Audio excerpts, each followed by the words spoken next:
Have you ever questioned in your mind if he was really into you?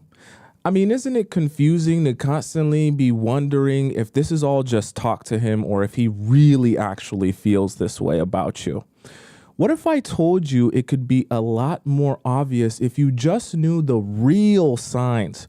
Which is why on today's show, we're going to be discussing 7 signs he's just not that into you. That way you can stop playing this guessing game that eventually leads to you getting dumped and discarded of out of nowhere. Welcome to the Players Club. If you're paying attention to me and everyone else in the live stream, please say here present so that I know you're here present and actively participating. Welcome all you beautiful people. And we got a new little viewership here. I made sure to go live today on Instagram. So Instagram as well, not my personal profile. I made a new page on Instagram specifically just for the show. And I'm live on the Instagram place as well. So if you ever hear me refer to the people on Instagram or any of their comments, then make sure that you know that it's those people that I'm talking to on Instagram. Okay, let me actually see some of y'all comments over on Instagram. I want to welcome you guys to the show since I know some of you guys are new. Oh no, did it do that thing on me again? Let's see here. Oh, I think Instagram froze on me. It may have froze on me. I see we had Lydia's here. We had Fru here. Celine was here. I think Instagram froze on me. It's okay. Welcome all you, the rest of you beautiful people who are in the TikTok and YouTube chat. I see we got Sushi here, Scotty here, Brenda here, Apple User here, Dana is here, Lo is here, Aset is here, Debbie is here. I think I saw Charisse and I also saw SH both here. Wow, this is a great day today. Everyone's here. And over in the YouTube chat, Tracy Niles was first today. So shout out to Tracy Niles. We got Brittany here. Adele is here. Ivy, one of our amazing channel members, is here. Who else we got? The Soulful Sanctuary with Alchemy. Oh, that's just Alchemy. She made a new name. Welcome, Alchemy. And Vicky is here. Irina is here. Nina is here. Heaven is here. And lots more. And of course, we got Missy America holding down our YouTube chat. So good to see all of you beautiful people. Let me just check on our Instagram. I want to make sure that we actually like live on there. I feel like Instagram not getting the proper love that it needs to be getting because I think Instagram is on there. Instagram should be working. Instagram should be working. Oh, maybe it's paused. Oh, whatever. I'll end it for now until we figure it out. We'll figure Instagram out. I'll end it for now. I'll come back to it. All right, guys. So we got a lot to discuss today. Of course, today is Monday, so we back in it. We back in this thing. And today we're going to be discussing 7 signs he's not that into you. But I want you to understand that there is a reason we're going to be discussing this. And I don't want it to be just, you feeling bad about yourself. I want you to feel good about yourself. But in the process of that, I also want you to be learning. So right.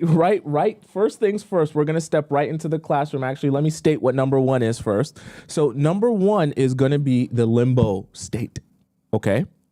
Now, I know some of you get confused what I mean by a limbo state. So in order to avoid confusion, we're going to be stepping into the also amazing whiteboard here, the Players Club whiteboard. I should have a different title here at the top whenever I hop into the whiteboard. Let me just go into it here. Okay, here is the Players Club whiteboard. So many things I got to do. I need an assistant up in here and all the stuff that I be doing on this show, okay?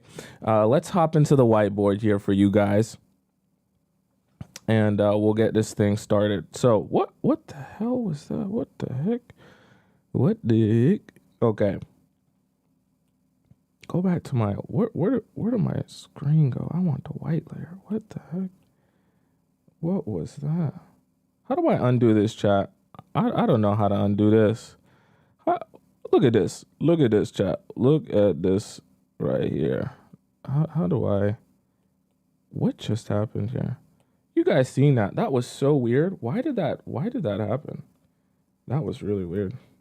Let me make a new blank page here for you guys. Let me get a new one. Okay, that was really weird. Anyways, okay. So, in order to discuss limbo here, I want us all to be understanding a few things on why this happens and why this is such an easy way for you to fall for things and get trapped in. Such an easy place for you to get trapped in, I should rather say. Okay, so let's look at the limbo state in which, let's start here. So we're in the limbo state, okay? So in the limbo state, there's going to be two options here. So essentially, whenever you get into a relationship with a guy and you're trying to better understand this relationship and see where this is going, there's only going to be one of two answers. So your question, there's a specific question you're going to have in the limbo state, okay, in any state when you're building a relationship with a guy. So the number one question you're always going to have is this real? Like, is this serious? So we'll just say serious, right? Or unserious. Okay. Basically, what I mean by saying serious or unserious, you're trying to understand, are we building something here? Someone said not bimbo. Are we building something here, or are we just fooling around, messing around, friends, enjoying our time, having fun, not taking things too seriously? All the stuff that's not going to lead to commitment, that you're going to end up frustrating, not understanding what the heck is going on. Okay. So serious and unserious. So in both of these, we'll put in a Venn diagram. Okay, so for a serious, we'll have a circle. Oh, can I do this? Let me see. Excuse me. I've been learning on Procreate. So I think if I do this, I'm going to make a whole perfect circle. Let's see. If I do it like, oh, I've been learning on Procreate. Okay. And then for unserious, we'll have another circle like this. See how they're perfect circles? I've been learning. Okay. So in unserious and serious, you're going to have the two states of possibilities, because realistically, in a limbo state, there are only two possibilities. You can't have one or the other, right? Actually, you're probably wondering, Tomisin, if you're telling me you can only have two possibilities, why is there an overlapping in your perfectly circled circles? Okay. And the thing about it is this overlap here, right? We call this overlap. I remember this actually too as well. Ooh, perfect arrow is called confusion. Okay. That's what this area is called. So what ends up happening when you're trying to decide with the guy if this relationship is serious or unserious, right? What ends up happening is you're looking for him to provide you with clarity. And in the process of you looking for him to provide you with clarity, right, you're looking for answers in the way that he treats you, in the way that he approaches this relationship. Now, this is where the limbo state comes in, and what I want you to understand about it and why it means that guys aren't into you. Because some of you might think, well, part of the reason why there's confusion, right, is not because he doesn't like me or he's not into me. It's because, he just hasn't decided yet what he wants from me, right? It's because he just is unsure of what he's looking for. He's got work going on. He's got a business going on. He's got friendships. He's got a family thing. He's got several family things. He's got one eye. He's got two eyes. He's got 30 eyes. He's got a deformity. All this different stuff that's leading him, Tomisin, to not really know where he wants to go in this relationship, which is why he's not yet ready to commit to this relationship. I get it though, Tomisin. I'm a ride or die, so I'm here to wait and I'm here to stick by him until he knows what he wants to do and what he wants to do with me. I'm here to tell you, anytime you're in a state that is not one or the other, meaning he's building with you, taking this seriously, right? Taking this seriously by what? By building with you, okay? He's going to be building with you, right? If he's not doing that, then he's taking it unserious. Okay. And if he's taking it unserious, he's doing anything but building. Okay. So he could be procrastinating, right? We'll just put here procrastinating. Oops. That was so bad. We'll just make it procrastinate. Okay.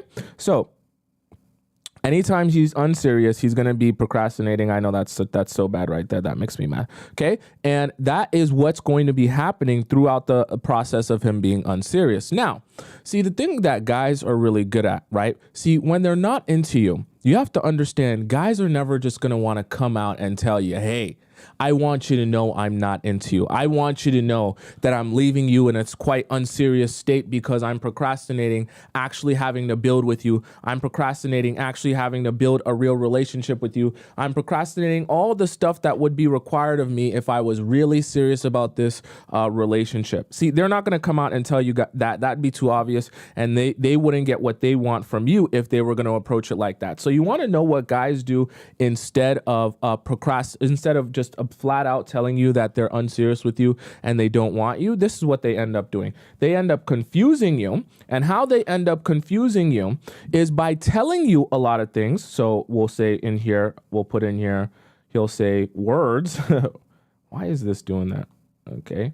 He'll put in his words, right? Words, talk, right? All the stuff that doesn't mean anything. But what that does is it leads to confusion because you start to think that words mean seriousness, okay?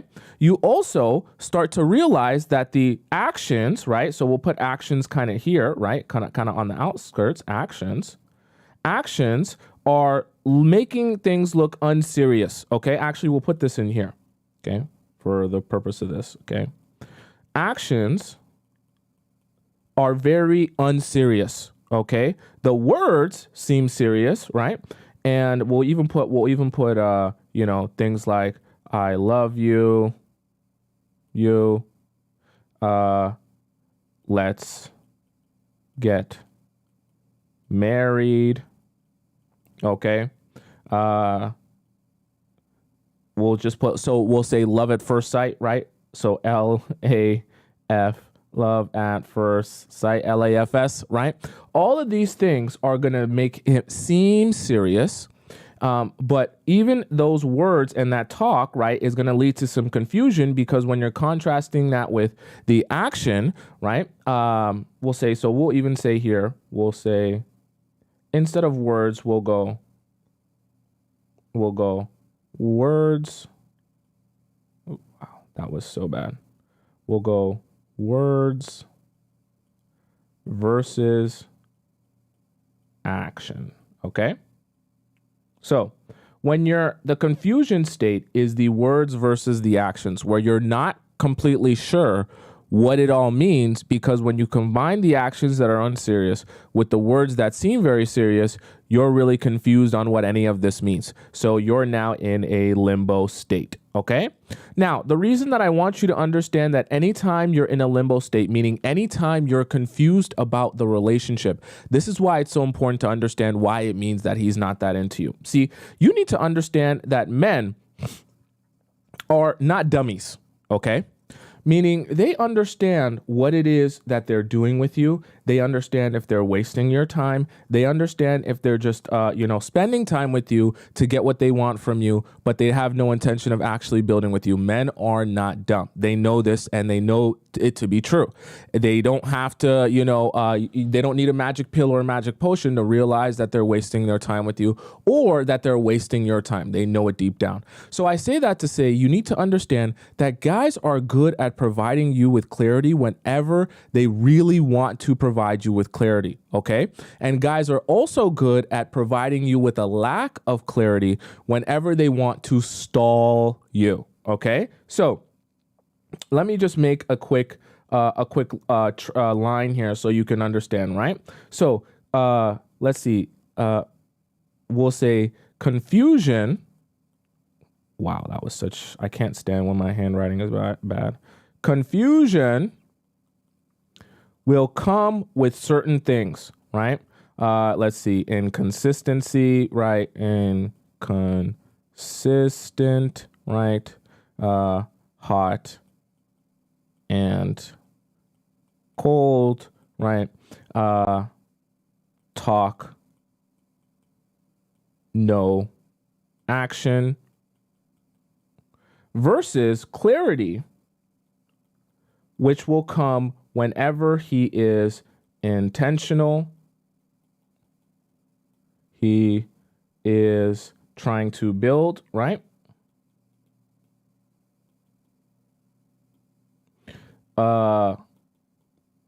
And whenever he, let's say, sees a future.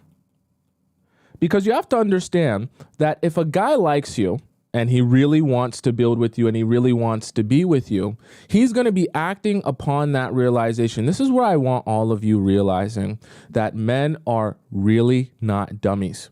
And one of the most powerful things you can do for a man is to give him the space to come to his own realization. Because remember, you're not trying here to get guys to do what you want by forcing them and twisting their arm to do it.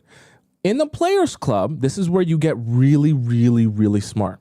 In the Players Club, you start realizing that the best way to get guys to actually do what you want them to do is by allowing them to come to their own realization. And in the process of coming to their own realization, they will then go on to act on that realization based on what conclusion they came to. So let me give you an example of what I mean by acting on a realization and why guys who are leaving you in a limbo state means that lack of action means that he doesn't like you. See, an example of a guy acting on a realization is, let's say for the sake of example, you were dating a guy and all of a sudden you guys stopped talking because let's say he disrespected you, he went crazy on you, and so now you broke up with him and you're not talking to him anymore, right? And so you completely 100% withdraw yourself from this guy. Now, what's going to happen is when you completely withdraw yourself from this guy, he's going to say, well, I really enjoyed talking to you. I really enjoyed spending time with you. I really enjoyed being with you and having you as a partner. I enjoyed all the things that you brought to the table. So when you're actually away from that guy and you're actually withdrawing from that guy, he's allowed to come to the realization that I actually would rather have her in my life than not have her in my life. So whatever it was that I did that pushed her away or had her withdraw from me, I'm going to go back to her. I'm going to apologize for what I did. I'm going to try and fix what I did. I'm going to try and be a better person so that this doesn't happen again. I'm going to be outside of her house with a boombox, making sure that she knows that I will never have that same level of disrespect towards her ever again in our relationship. And see, this happens because guys come to the realization that they want you and want to be with you. When they come to that realization that they want you and want to be with you, they act on that realization. It never happens in a way where you say, hey, you've been disrespecting me so much and I'm thinking about breaking up with you if you don't stop disrespecting me. You see, guys can't just act on something because that's what you want, or that's what you want for him. See, guys only know how to act on a realization because that's what they feel they want. So then you start getting an understanding of how to either withdraw yourself, withdraw your energy, put yourself there, take yourself away, right? Give him or appreciate him, or, be silent and be still so that he can come to his own realization, use his own brain to do some critical thinking about what has transpired and what is necessary to be done to get back to a state in which he has you. And then those men will show you what you want to see in the end anyways, without you having to open your mouth and tell him or ask for of him or beg of him okay? Guys are smart. So you have to allow them, at least the guys you should be dating should be smart. So you have to allow them the space to be able to use their own critical thinking skills to approach you based on whatever revelation that they've had, right?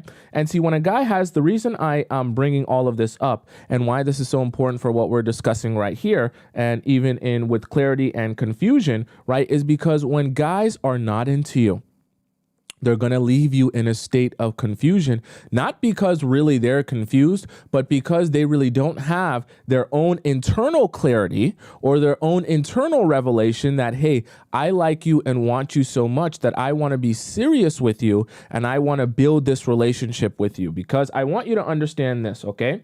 See, when a guy really likes you, right, and he's providing you with clarity, let's even put this like this, okay? When a guy really likes you, so we'll put here when he likes you and when he, let's say, doesn't like you. Okay? So when a guy really likes you, he's going to know a couple of things, right? He's going to know, I want her. Okay? Now that sounds very basic, but what that means essentially is like, I really want to be with her. right? I want to like end up as her life partner. I want us to be together forever, not just for a little bit, right? He's also going to know, right? She is, because if he wants you and desires you, he's also going to be able to identify other men also want her, okay? And as he identifies that not just he desires you, but also you're a desirable woman overall, so other women want you and other women and men maybe, right? So other men want you in general, he's going to know I must lock her down.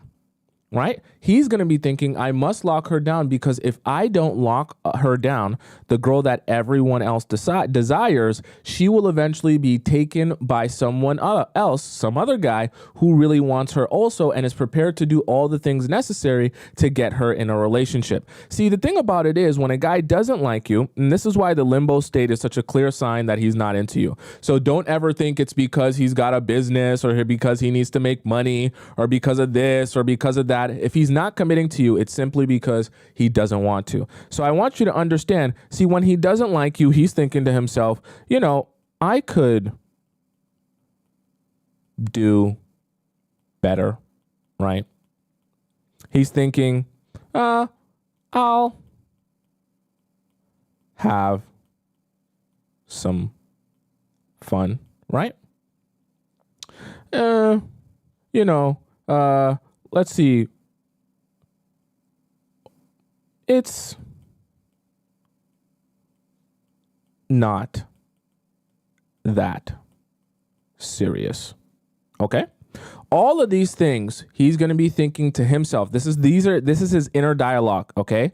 He's going to be thinking to himself all of these things when he doesn't like you, right? I could do better than her. I don't really need to focus all my energy on her. She's not that important. It's not that serious, right? So what do you think he's going to be doing when he acts on these realizations, right? He's going to be leaving you in a state where he's expressing, because remember, I told you, guys come to their own realization and then they act on that realization, whether it be positive or negative. So in your life and in your relationship, see, when guys are confusing you, you have to understand, or they're leaving you in a limbo state, they don't want to come out and tell you all of these things here that I put down, right? A guy doesn't want to come out and say, I could do better than you. A guy doesn't want to come out and say, I'll have some fun, but not really take this seriously. A guy doesn't want to come out and say, it's not that serious to me, because he wants you to believe in the idea that he's really here for you and really here to build with you. That way, as you believe in that, you'll continue to invest in him. He doesn't want you to stop investing in him, so he's not going to tell you this truth here as it actually exists. He's going to pretend to you like, hey, I do like you. I do want you. I do, know you're super desirable. And, I do want to lock you down. But remember, like I put in our Venn diagram, he's not going to be acting that way despite saying those things, right? And it's all meant to put you in a confused limbo state where you're not sure about what he really means by what he's doing versus what he's saying, but you're justifying his actions because you think that, the justification makes sense and all of these other things that it's not. And the bottom line is when he's leaving you with a lot of confusion, regardless of what the excuse is, he is just lying to you because he wants you to believe in something that is going to allow you to span this out and lengthen this out where you're confused long enough for him to continue utilizing you without ever giving you or providing you with clarity. So let me go as far as giving you all some amazing examples. These are going to be amazing, but also painful. I'm going to give you guys some examples of some of the things guys will say to you when they are trying to provide you, put you in limbo mode. Okay, so we'll say these are limbo statements. Okay. So here are some amazing limbo statements that guys will use when they want to confuse you or allow you to have an excuse in your own mind of why he's not progressing with you in this relationship because of some external circumstance that has nothing to do with you or this relationship. So here are a couple great ones that guys will use all the time. I have no money. Okay, guys love to use that one because it's a great way to make it seem like if I just build enough money, I'll be able to commit myself to you. It sounds good in theory because you're thinking, oh my God, he wants to get rich for me. Oh my God, he wants to turn me into like his sugar baby and spend all his money on me and take me to fancy restaurants and buy me Lamborghinis. In reality, having more money doesn't him not having money doesn't affect his ability to commit himself to you, because committing himself to you and having you guys be in a serious relationship costs $0.00.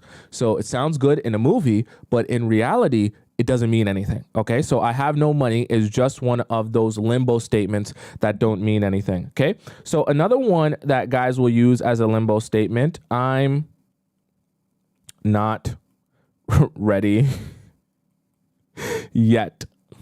Okay. And of course, they add the yet to keep you on the hook,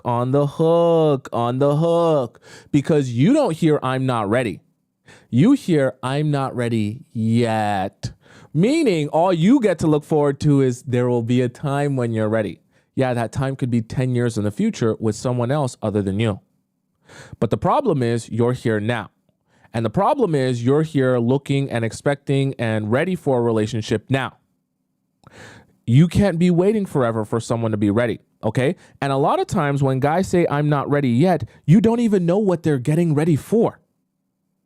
Okay, this is why I say this is another one of those limbo statements, because that's not actual clarity. It's a great way. See, men have become so smart. They're very smart, very intelligent. They become so smart to be able to give you answers that seem like answers, but don't actually answer anything. So a lot of you hear, I'm not ready yet, and it feels like an actual answer. But in reality, that doesn't actually answer, well, why are you not ready? What's going on in your life? What's transpiring in your mind? What's transpiring in your life that makes you not ready? Is it a family issue? How does a family issue affect your ability to be ready for a relationship? Is it a personal or mental issue? Okay, so then why are you even dating in the first place? Some of you meet guys on dating apps. Okay, this is horrible. Some of you meet guys on dating apps, and the guy that you meet on a dating app will be telling you, I'm not ready. Why are you on the dating app then? Okay, so you need to be asking yourself these questions as well. Why am I even messing around here? If I'm supposed to be meeting people that are supposed to be ready to build with me and build a relationship with me right now, why am I sitting around waiting for a situation to cook or someone to be ready when I'm already ready? It's not my problem or my responsibility to be ready for you or to wait for you until you are ready. This isn't, see, in Cinderella, or in all your favorite Disney princess stories, it's magical and fantastical and it's a fairy tale where one person isn't ready and then they wait for each other and they wait for an entire lifetime. The problem with that story is that your life actually only exists one time. And you only have a limited amount of days on this earth. So when you're waiting for someone to become ready, thinking that this is eventually going to lead to your love story, you're actually crossing out a whole bunch of days on your life calendar up until you pass away, and you're wasting a whole bunch of days waiting for someone who might not ever be ready for you. And a lot of times when they say I'm not ready, it's because they're never going to be ready. And even if they are ready, it's going to be with or for someone else. Okay? Another one of these really vague statements, I don't want to go too deep in this because I could be here all day. Another one of these vague limbo statements that guys will give you is, this is a great one. It's not the right time. Okay. Another one of those answers that means nothing. Because what does that really mean? That's not the right time, but you feel like you're getting an answer and you feel like it's just enough for you to continue going. The problem is you don't actually have an answer. You just have more confusion, because it's enough to like a Band-Aid. See, these limbo statements here, they're kind of like what we would call, let me make this a good arrow. They're what we would call Band-Aids. Okay. So essentially they're Band-Aids because when he tells it to you the first time, you feel like you're getting an answer and you feel like you're getting clarity. In reality, when you actually go back home or when you're actually alone or when you're talking to your girlfriends, you realize there is no clarity here. and I actually don't even understand what the hell we're doing here. So, and you know what's funny? One of the ways you'll realize that a guy is just giving you limbo statements and putting band-aids on things, this is actually a really good way to realize that, and this is a little bit of a side note here. A good way to realize that, see, because when he band-aids it, it's going to feel fine in the moment when you're talking to him. But when you go back to your girlfriends and they ask you, so what's going on in your relationship, or what's the status of your relationship, or another guy comes up to you and says, are you single? Your answer is going to be, it's complicated. Okay? Your answer is going to be, it's complicated because he hasn't given you clarity. And you're unsure of where you and him stand in this relationship. And you only realize how little clarity there is when you finally have to discuss your situation, your ongoing situation, with someone else, which is why you say it's complicated, because you realize that you don't really have clarity. See, it seemed like you have clarity when he was giving you all of these limbo statements. It's not the right time. You're like, oh, you know what? That makes sense because you're going through a thing and that thing is affecting the other thing. And all of those things combine together to make a thing that affects our whole thing, right? When he was saying, I'm not ready yet, you're like, oh yeah, you know, that makes a lot of sense. You know, I guess, you know, we just have to wait for you to be ready, and I'm a ride or die type of chick. So yeah, it makes sense. Or I have no money. Oh yeah, you know, I know you're working that job at Amazon and you're grinding at Amazon. So I'm just going to wait for you to finish grinding at Amazon, start your business, make your money. And when you make your money in your business, then you know, we'll be in this relationship. So that makes sense.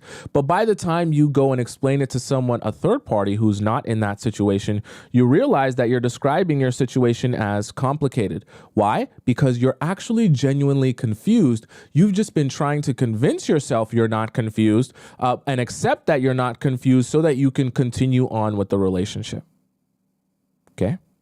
So I say all that to say, anytime a guy is providing you with a lack of clarity and putting you in a limbo state where you're not sure if it's a thing for real, but you're also not sure if you're single for real, that's not, you know, fun. That's not a teen drama. That's just confusion, and that's just a limbo state, okay? And you can't work with that. You can't do anything in a limbo state. And that is a clear sign he doesn't like you and doesn't want you, all right? So that is number one here. So limbo state number one. Now, number two is a very interesting point where guys will like to separate you from their friends. Okay? This is actually a really good sign that a guy's not into you and he really doesn't want you, and you probably never even realized it or thought of it, okay? One of the things that guys are going to do, let me make sure, let me see here. Let's see if this thing is even thinging. Let's see, close that. Go. Forget that. Perfect. One of the things that you're going to realize when guys are separating you from their friends is, see, when you start dating a guy and seeing a guy and you realize that you don't spend any time around his good friends, and anytime you try to involve yourself with his friends, his best friends, even his extended friendships, or let's even say his family members, he's constantly trying to separate you from them. So if he's going to a party in which he is going to be amongst his close friends and amongst like his boys, he purposely doesn't want you to be there. But if he wants to hang out with you late at night and it's just you and him, he will gladly be with you, just you and him. So you want to gauge and understand when guys are purposely trying to separate you from all of their other friendships, because that's a sign that he's really not very into you. See, guys are going to separate you from their other friendships because they don't want the other guys to know about you, to know about you. Essentially, he's embarrassed of you and embarrassed of this relationship. So because he's embarrassed of you, he doesn't want his friends to know that he's seeing you. He doesn't want his friends to know about you. He doesn't want anyone to know about you other than you. Okay? And him. So he spends his time with you isolated and separated from his friends. And we're going to talk about isolation hangouts in a second here. But he specifically tries to separate you from his guy friends. Now, let me give you an even more clear example of a guy purposely separating you from his guy friend. So I talked about the party example. So let's say you're supposed to be going to a party, right? Or your guy is talking about a party that he wants to go to on Friday night. And you ask him, right? You didn't know about this party. So let's just say you are hanging out with him on a Tuesday and you said to him, oh, what are you doing on Friday? I'm going to be free on Friday if you wanted to hang out. And when you ask him about what he's doing on Friday, he's like, oh, I'm supposed to be going to a party with my boys. And you're like, oh, that's interesting. You're going to that party. Where's that located? Oh, that's located. It's in downtown Toronto. One of my other friends is hosting it and he's a really good friend of mine. So I'm going to go with me and my boys. We're going to have lots of fun. And you're like, oh, can I come to the party? I would love to join you at the party. That sounds like fun. I feel like I know some of that group of people and I heard about that party. If you want to go together, we can go together. And he's like,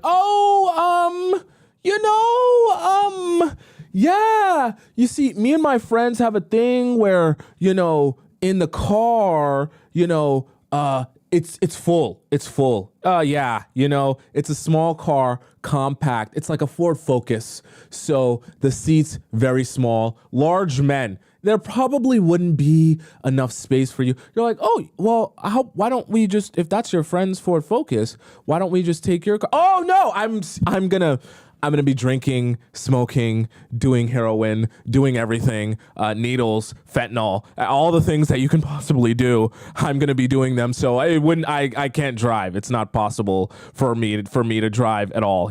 So it's only my boy's car is the only one available. It's actually 4.5 seats, not even 5. So you definitely couldn't fit. And you're like, wait, but okay, so why don't I just get an Uber to the party? No, you see, I'm gonna be at the party for less than 30 seconds, just there to show. I didn't tell you I was just going to show fit. It's just because we've been friends since high school. Just there to show face. Gonna be there 30 seconds. Don't bother coming to the party. Don't bother about it. It's not gonna be. It's gonna be boring. No alcohol. It's gonna be so boring. All men. You don't like that. That's gonna be disgusting. Gross party in a basement. You don't want to come, right?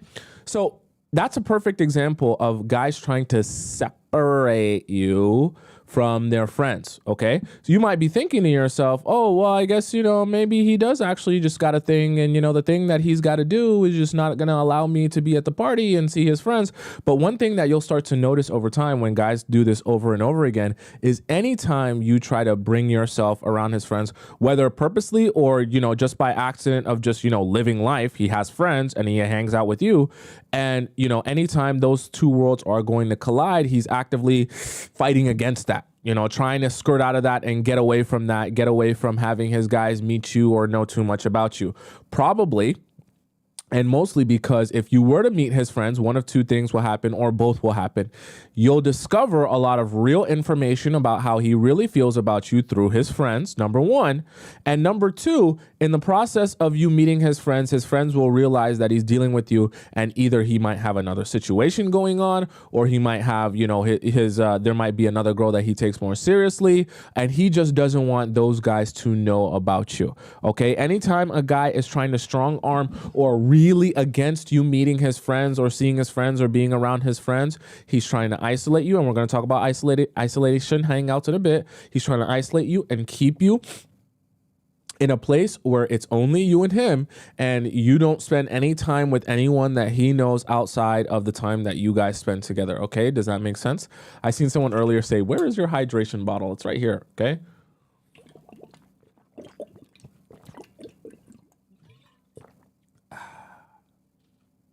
Great water, great H2O. Okay. Does that make sense to you guys so far? Why that's important and why that happens to you, okay? Right?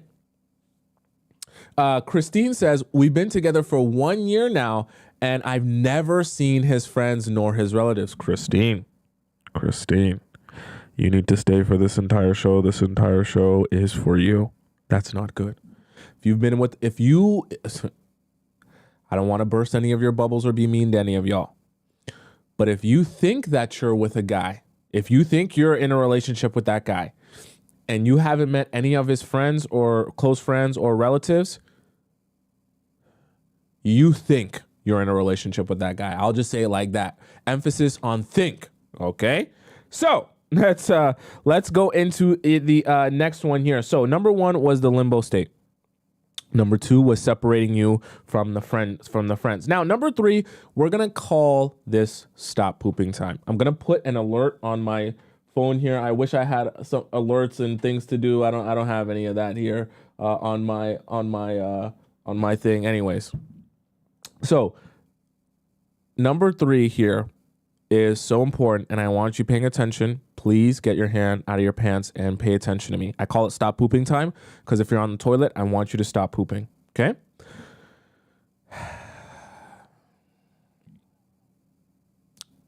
Number three. If his friends make moves on you, he's not that into you. Okay, we're gonna have to have a discussion here because I think that some of you are confused on this, and some of you don't realize that this is happening. I need us to be crystal clear with each other. I want to put you in a mind frame for a second. Okay, so bear with me. You're gonna step into what it feels like to be a man. Okay, you need to understand. If I see you and I think you're beautiful, I think you're attractive, I love you so much, I want to be with you so much. My close guy friends are eventually going to feel the expression of the emotion and feelings I have towards you. So let me be more clear with that. If I see you on the street, you've got a huge dump truck and an even better personality, and I meet you, I spend time with you, I want to be with you, I'm going to go to my friends and start talking about you, talking about how I feel about you, talking about our relationship. Even if I don't mean to, it's going to naturally come out of me because of how much I feel towards you. Then what's going to happen is all the guys in my life, all my close guy friends are going to take notice of the way that I'm talking about you. So even if I don't say, hey guys, I want to literally go to the store to Tiffany's and buy her a diamond necklace and a diamond ring and propose to her tomorrow, guys don't need other guys to say that to them to understand, hey, this is his girl, that girl's off limits. Now, okay, I want you to understand. Guys also understand that the way a guy can talk about a girl he can talk about her in a way that other guys understand this girl is not off limits. In fact, if you can get her, you can have her. It's just a girl that I'm having fun with for the moment. But if you meet her at a party and you like her and she's feeling you, you can go off and do your thing. See, guys might not be the smartest cookies in the room. They're also not idiots though, and they know how to communicate non-verbally. So when a guy is really, really into a girl, other good guy friends know that when that girl comes around, it's not time to flirt with her and act crazy around her and, whip your pee-pee out, okay? Vice versa, the way a guy will talk about a girl will make it clear to other guys non-verbally, his close guy friends I'm talking about non-verbally, that when she comes around, if you have an opportunity to talk to her and you have an opportunity to flirt with her and she's feeling you, you can go ahead and do that. Even though I'm talking about her, I'm not actually invested in her, I don't actually want to build with her, and I'm not actually taking this relationship with her serious. Close guy friends understand which girl in their life is that girl. Okay, even if that girl isn't necessarily his girlfriend, guys understand, okay, that's the off limits girl. We don't do nothing around that girl. We're not going to grind up on that girl. We're not going to talk, slick or crazy to that girl. Guys understand that boundary. Close guy friends I'm talking about. I'm not talking about frenemies or guys who are acquaintances. Close guy friends understand that boundary. So I say that to say, if you're going out with a guy that you like and you want or you think you're building with, and you go out to a party or to an event where his close guy friends, and you know who his close guy friends are there, and those close guy friends are hitting on you and really applying pressure to you and flirting with you and like being really abrasive and upfront with you, I'm sorry to tell you, okay? I need you to understand this. He's not that into you. Okay? He's not. Because the reality of it is, if he would have communicated the level of seriousness he tells you he has in this relationship with his guy friends would know, I don't get to just talk to her like I would some random girl. even I have to approach her with some sort of respect because that's the girl my guy actually wants to be with. Now, if you're a random girl, like I said, if you're an eater, if he see, I don't want to burst your bubble. I don't want to make you mad. I don't want to make you sad. But I have to be real with you if you're going to learn something. If a guy has described you as his favorite eater, you want to know what guys are going to be thinking when they come around you? Oh, you might be able to be my favorite eater too. For some of you on the older side that don't know what an eater is, just think of eating what's in between his legs. Okay, that's what we describe as an eater. Okay. If he's talking about you like the best eater on earth that he just utilizes whenever, he has spare time, the guys, his close guy friends, are going to be hyped up in their mind thinking that you can become their favorite eater as well. And so the attention they're showing you is not because, oh my God, so happy to hear that you and my boy are together. What they're thinking in their mind is, hey, if I show her some attention also, maybe I can get some quick out of her tonight as well. And, I can share an eater story with my boy. We can dap each other up and laugh this off real nice the next night. Okay? Like I said, I'm not saying this to be mean to you, but I'm saying this so that you can understand the reality of how guys are approaching this and why some of this goes on. Okay? Right? So don't think that when his boys are approaching you a certain type of way, that it's, oh, this is just because I'm so beautiful and desirable and I'm just so amazing. No, if his boys are approaching you a certain type of way, that should tell you there's a misalignment between what you think this relationship is and what the relationship actually he has represented it as to his close guy friends. Okay, again, I'm talking about the close guy friends. I'm not just talking about any random guy or any guy that he works with or something like that, because guys that he works with or guys that he's not really friends with will try their luck all the time. I'm talking about the guys he actually acknowledges as his close guy friends, would not do that if he has made it clear where things stand with you and what his intentions are with you. Are you following what I'm saying? Okay. Right. Cancer says, as I always say, actions speak louder than words, 100%. And even his boys' actions will speak louder than words. One of the things that, and we're going to discuss this in many different ways as well.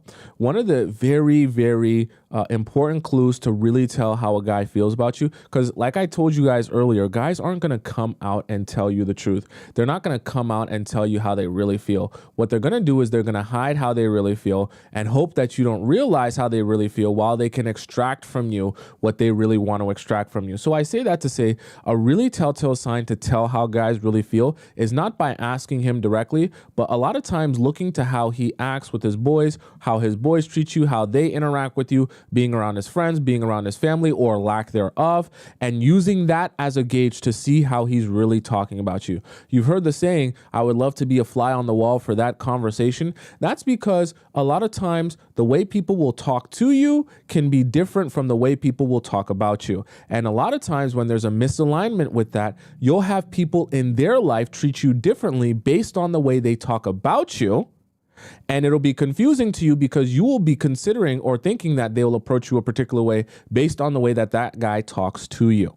So anytime there's a misalignment in that, that's where you'll start to be in a place where you're wondering why certain things are happening that you don't feel should be happening for the context you feel your relationship is in with the guy that you're speaking to or in a relationship with. Does that make sense? Right? Maddie says, what if he has no friends? Then you probably don't have to worry about that. Although I will say a guy who has no friends, that's an issue for a different reason, okay? And that requires some digging in itself, because if a guy has no long-term guy friendships, how is he supposed to be able to sustain a long-term relationship, okay? Very, very concerning if a guy that you're talking to has no guy friends or no friends at all. Not good. You should be able to sustain a friendship, and if you can't sustain any friendships, it doesn't translate well to sustaining a relationship. I hope you guys know that, right? I always tell you guys how someone does life is how they'll do their relationship. So if they can't sustain friendships and there's always something going wrong in their friendships, it probably is going to be very hard for them to sustain a relationship. Okay, right? I think Morgan says. or more says he has friends but avoids any kind of interaction with them. So what do you think he's going to be doing in your relationship? Your relationship's going to be different. Not to diss you, but how people do life is how people do their relationship. It doesn't like change. So if he can't sustain friends for that reason, there's a high likelihood he won't be able to sustain a relationship for that same reason. It just, you guys got to stop thinking that the guys you meet will carry themselves one way, but they'll go about the relationship completely differently. Use the information of how he carries himself in his life and in his personal life to gauge how he's actually going to treat you. Okay. Because it doesn't magically change because it's you and because you're a girl and because you're going to be his girlfriend. Okay. He'll do a lot of the same things that he does in his life. It'll just happen in the relationship sense. Okay. So number 1 is limbo. Number 2, separating. Number 3, his boys are making moves on you. Number 4 is what we call isolation hangouts. Okay. I talked about this earlier. So differently than separating you from the friends. Now this is more in a totality. Excuse me.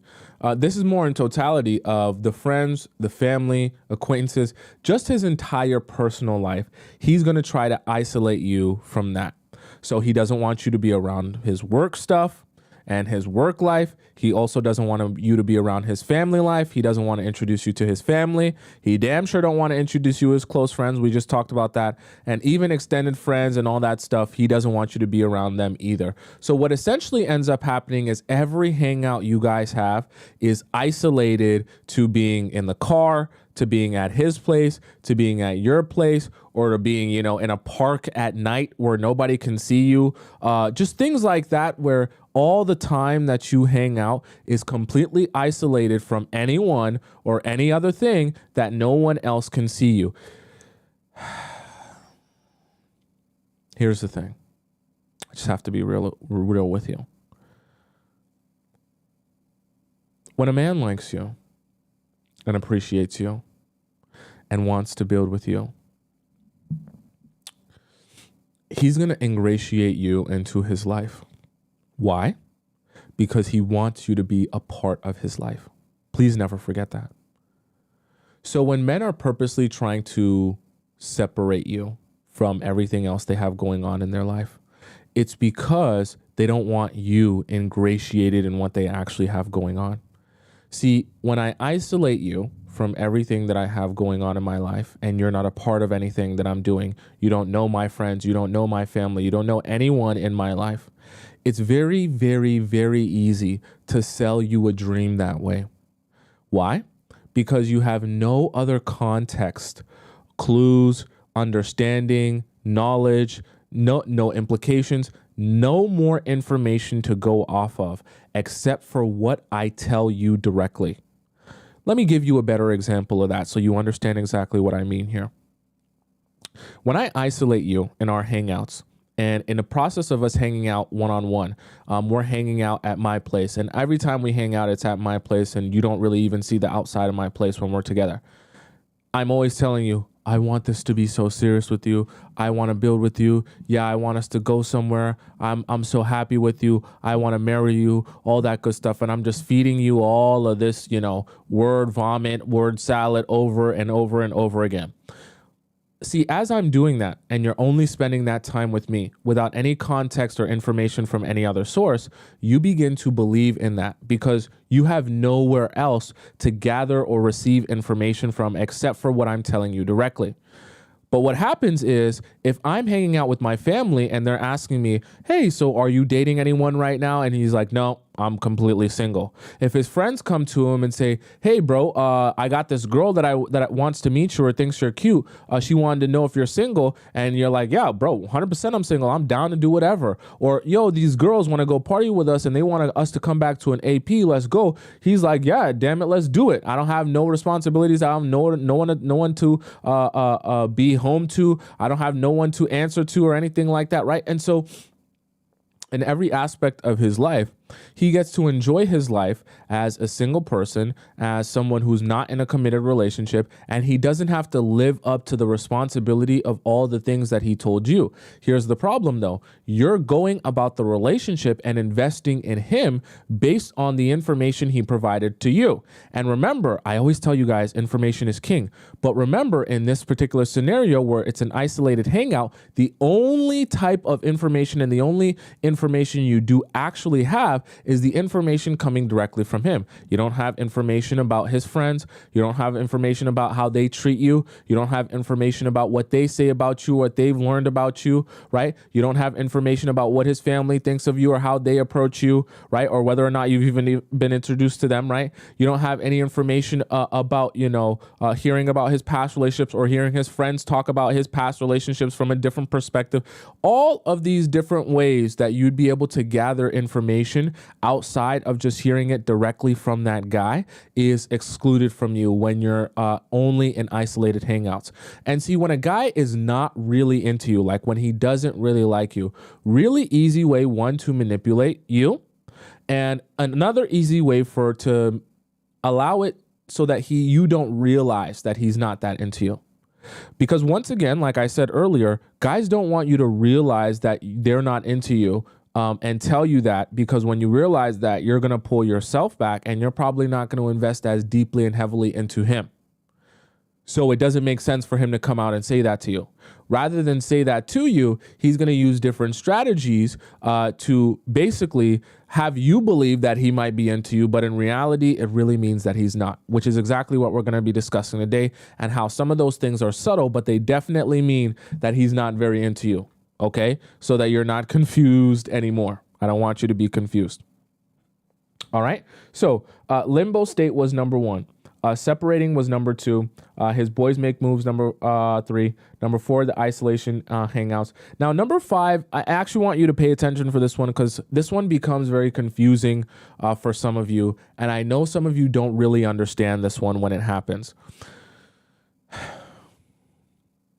So number 5 is going to be titled, "The Boys Are More Fun."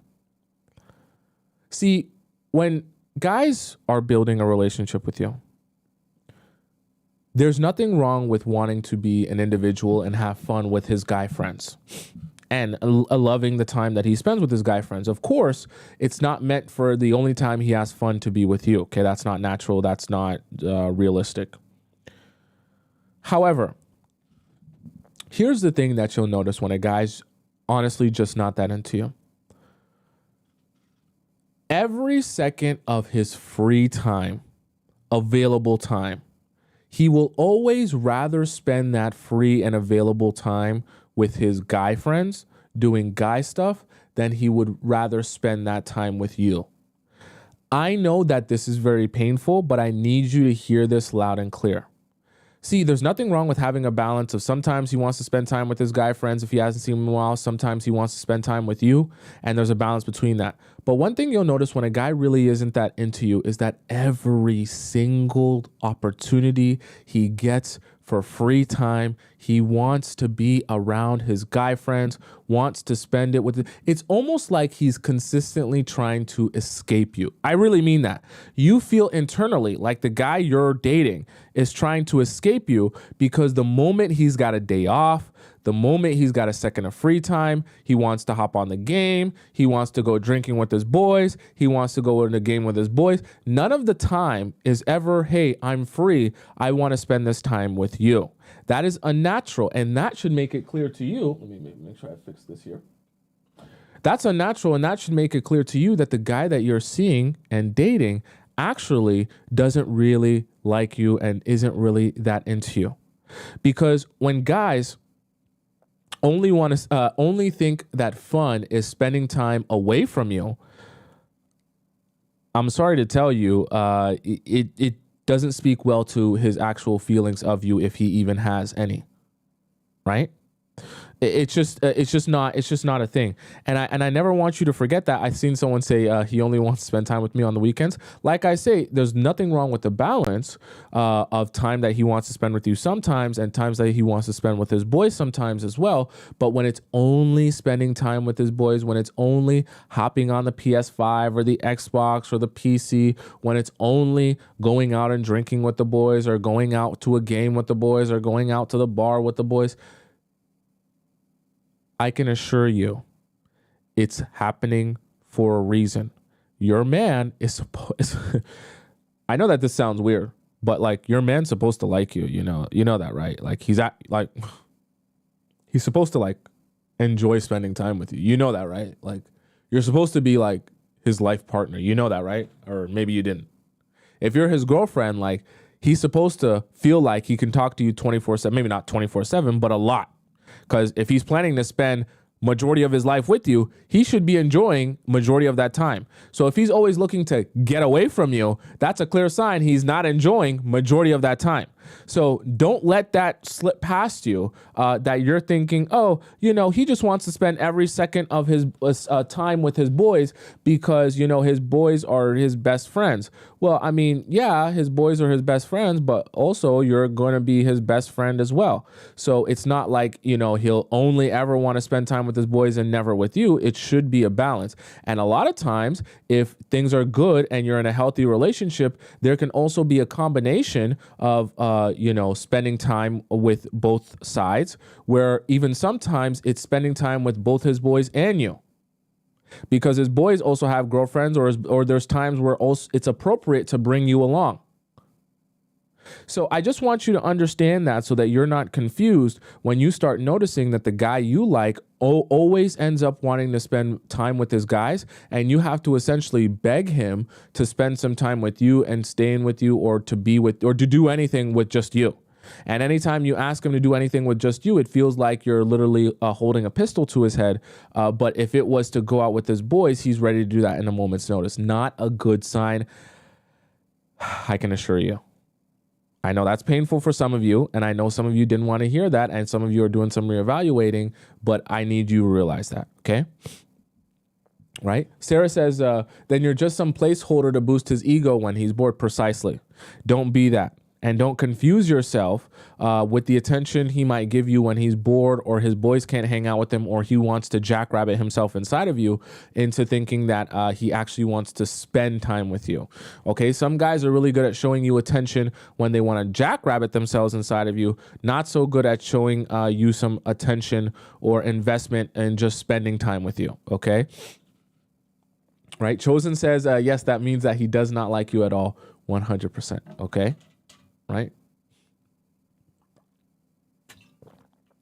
Does that make sense to you guys so far? Or Shuri says, or if they want to use you. Yes, that's also a possibility as well, right? So number one was limbo state. Number two, separating. Number three, his boys make moves. Number four, the isolation hangouts. Okay. Someone says I missed the isolation part. Go ahead and go on my YouTube page, because I'm live on YouTube the same time as TikTok. And just type in my name on YouTube. It's right on the top right of my head. You'll be able to find the same live stream right now, and you can just rewind it there, okay? If you guys missed a part. Isolation hangouts was number four. Number five, the boys are fun. And number six, this is where it gets weird for some of you. A number six sign that he's just not that into you are the random disappearances. Now, specifically what I mean by a random disappearance, one of the things that you're going to notice when guys are not into you is that, I don't want to put fear in your heart, but here's the thing. When you're not the main girl, and there's another girl that's either more important to me, closer to my heart, or I actually take seriously. When I spend time with you, you might have fun, enjoy yourself. I might look like I'm happy.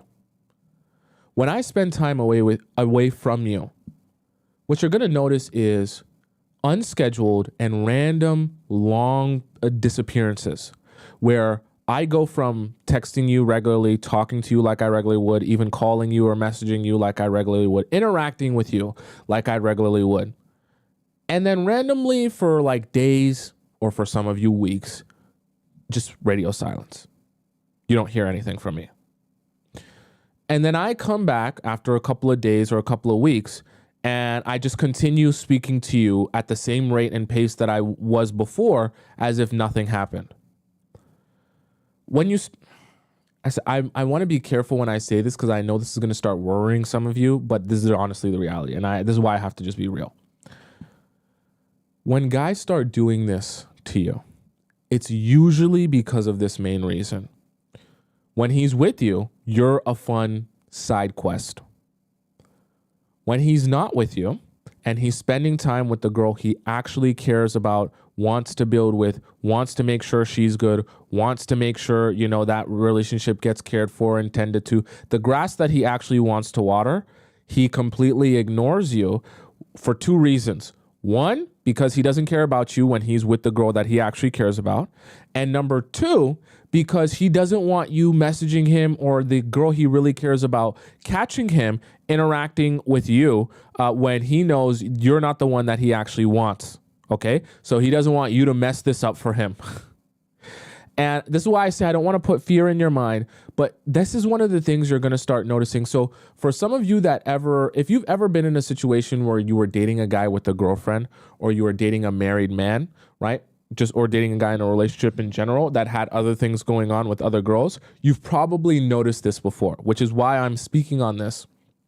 Because inherently it becomes a sign that he's not that into you when he's treating you this way. Because those random extended disappearances, especially when they're outside of the norm, meaning they're outside of how he regularly treats you, those are a clear sign that he's doing that on purpose because some other priority has popped up and he cannot be associating himself with you. Let me give you an even more clear example so you're not confused about this at all, because I know some of you might be confused about this.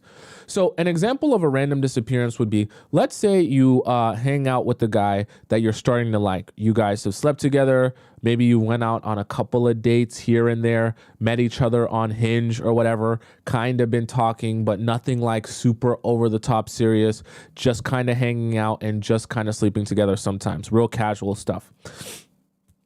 And when he's with you, things are good. You guys enjoy your time. You laugh, you get along. You would consider that he's like a friend of yours, right? You feel like you have fairly deep conversation and all that good stuff. However, when you guys aren't together in person and he's spending time away from you because whether he's got work or he's just got life, okay? So you guys aren't planning to hang out or anything. He'll talk to you at a regular pace, meaning he'll text you, let's just say every day at a semi-consistent basis, aside from work and the other things he has in his schedule. You know his regular schedule by now. The times that he usually has a break, he'll text you. The times that he usually gets off, he'll text you in the mornings or in the afternoons. And you understand the frequency in which he'll speak to you when he's not with you in person. Then, after getting used to that, you start to realize just one random day, nothing. You don't hear from him. He doesn't call you if he regularly calls you. He doesn't text you if he regularly was texting you. You just don't hear from him. And one day turns into 2 days, turns into 3 days, turns into 4 days. And then all of a sudden he messages you, hey, I'm going to be in town this weekend. You want to hang out? You want to do something? And you're thinking in your mind, what just happened? Literally, that was 3-4 days of you gone off into Wonderland. And now you're just coming back and not acknowledging that you've been gone for 4 days, right? Especially when you've become accustomed to the frequency which he'll talk to you, meaning that this wasn't a work thing, wasn't a work trip. He doesn't regularly just disappear like this. It wasn't like, oh, I was busy these couple of days or doing something these couple of days, right? That he regularly does and is usually a scheduled time away from you, right? This is what happens when you're learning people. And you start to look at this pattern as, a very inconsistent, weird part of his pattern. That should be telling you that he has another woman in his life that is a bigger priority to him, that is more important in his life, that he wants to make sure he's taking care of that relationship when he's actually with her. He doesn't want you texting him. He doesn't want to be talking to you, and you're not important to him. Essentially, more or less a side chick, right? A side girl that he sees when he has time, or when the main girl doesn't have time to hang out with him, or is upset at him, or things aren't going well with him and the main girl, so he comes to you. So Ghost Goose says you're triggering me. This is why I say, I know that for some of you this is going to be painful, but I really want you guys to understand that these random disappearances aren't as random, especially when you learn the person to not be doing this regularly. And these happen for a reason, because when guys really want a girl and they don't want to mess it up, they know how to not mess it up by not getting caught in the loop of things, or in the middle of texting you someone who they don't actually want. Or they're not actually that into. Very easy. Okay. And it's just the reality of it. So don't confuse yourself when you're in a situation wondering why a guy just randomly disappears on you for days and days and days, and then comes back like nothing happened. Okay.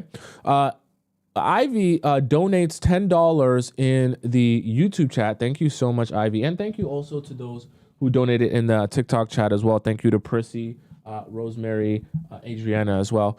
Ivy donates $10 in the YouTube chat. She says, what are the indicators of being a side girl? How can we tell other than text gaps, or is this the only way to know? I think actually I'll do a whole show on being a side girl and the signs of being a side girl, just because when I give that answer, I want to be really detailed, and I want to make sure I get that down for you guys so you understand it for sure.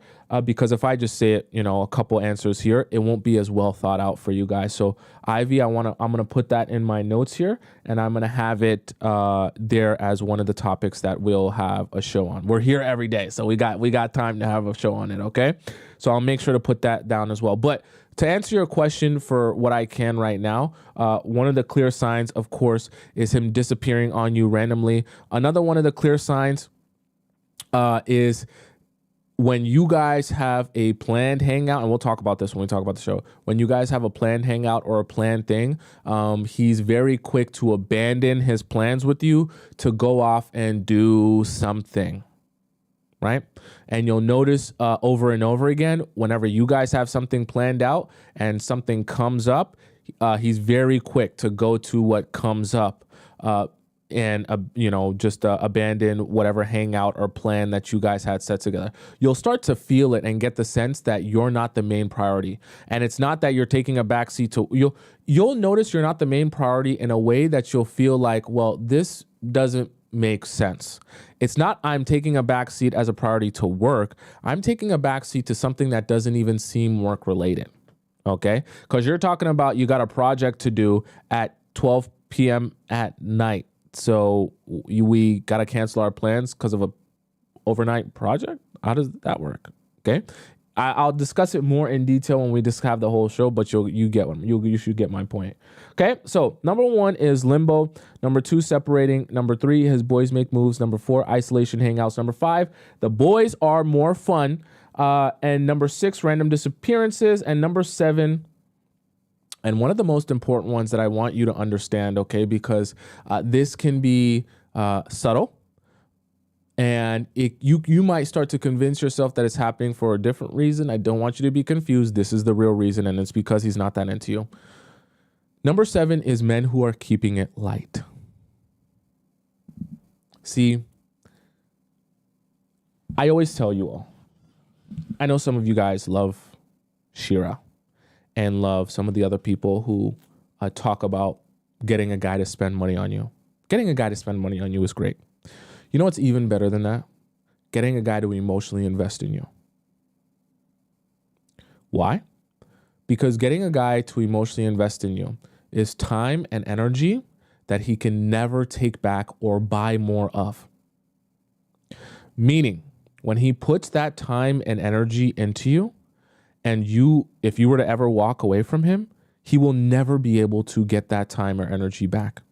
If he spends money on you and you walk away from him, he can make that money back. So it's not really as big a deal as you think it is. The reason I say that is because one of the things when guys aren't actually deeply interested in you, don't really like you, they're going to keep it very emotionally light with you, because they want to avoid investing in you emotionally, that you could ever walk away with that emotional investment. So when I talk about keeping it light, what I'm specifically referring to, guys don't want to divulge anything about their real personal life, their real personal traumas, what they've actually been through, what their fears are, what they think about, what they want out of life, right? What they desire. Like all the things that make him a real human being, not just a caricature of like a Prince Charming that he watched on Disney Channel. The things that make him who he is as an individual. See, when guys don't really like you, they're going to avoid talking about any of those things. You might think, oh, he's just someone who doesn't like to share. He's not really an open book. He likes to keep to himself. In reality, guys are strategically avoiding touching on those deeper subjects with you because they don't want to emotionally invest in you. Why don't they want to emotionally invest in you? Because they don't even like you enough to think that you're someone worthy of them emotionally investing themselves in. See, it's funny and ironic that this show is called The Players Club, because I know whenever it's, for those of you who have been here for a while, you know what we discuss. But for some of you who are new here, you might think that on the Players Club, we talk really about how to like play people and trick people and manipulate. We do talk about manipulation. But even more than that, we talk about emotions, and we talk about how people respond to things. We talk about psychology of things, how the men's brain work, right? And how they react and respond to things mentally, spiritually, emotionally. And it's very easy to think to yourself, oh, well, it doesn't really matter if he's discussing his personal life with me. If he doesn't want to share it or he's not ready, I should just focus on, if I'm getting princess treatment. I should just focus on if he's spending that money taking me out to fancy dinners, taking me out to fancy restaurants, and doing all the things that I see girls get on Instagram. The reality,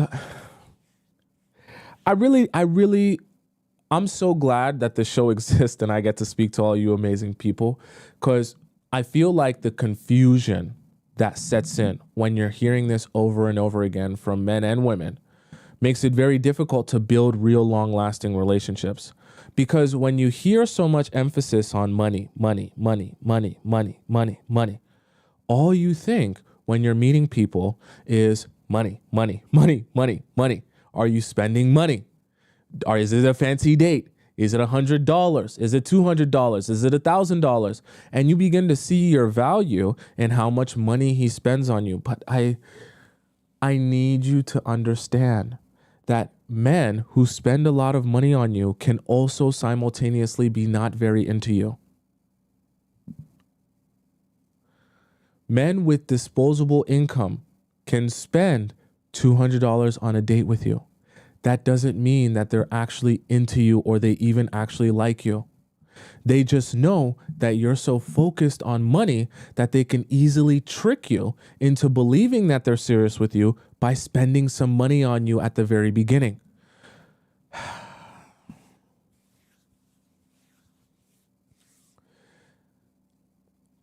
It's like me understanding if I front load my investment with you, you'll be so convinced that I'm here for the long haul that when I get what I want and extract the value I want from you, you won't realize that I only front loaded my investment to trick you into committing yourself to me. Let me break it down a little bit more easy for you. If I take you out on 2 or 3 really fancy dates, knowing that that's going to impress you and make you think that I'm super serious about this because I take you out to Nobu 3 times, you're going to be under the impression that this is really serious really fast because I went balls to the walls on the first 3 dates and spent a lot of money. We didn't really talk about a lot. I didn't really share a lot with you. You don't even know my real name. However, I spent a lot of money on those dates, so you've convinced yourself that this really means something. So what do you do on that second or third date? You're like, oh my God, $200 on the date, $200 on the date, $200 on the date, spent so much money, spent so much money. So when I ask you, do you want to come back to my penthouse and you want to drink some wine and you want to, have some fun? You say, well, you spent so much money on the date and that shows me that you're serious. So let's go to your house and drink some wine. So you go to his house, you drink some wine, and lo and behold, one thing leads to another and you're on his bed spreading your legs wide open while he jackrabbits himself inside of you. Do you want to know what happens after that? He says, that was great. I had some extra disposable income because I'm a well-off guy. Good thing I got rich. Now I'm going to move my attention onto someone and something else because I was only front loading that investment. So you would be convinced that this was serious and real, but I never actually was serious with you. And because you were so focused on the money aspect, you never bothered to ask any other questions. Great trick for me, right? Because I didn't have to do any work. You didn't bother to ask any other questions or do any other digging. And so you didn't realize that I was just throwing money at you and the situation in our dating stage so that I could speed this process up. I sped it up. I got what I wanted. And now I'm just going to go do something else with someone else. Okay? It's like a bait and switch.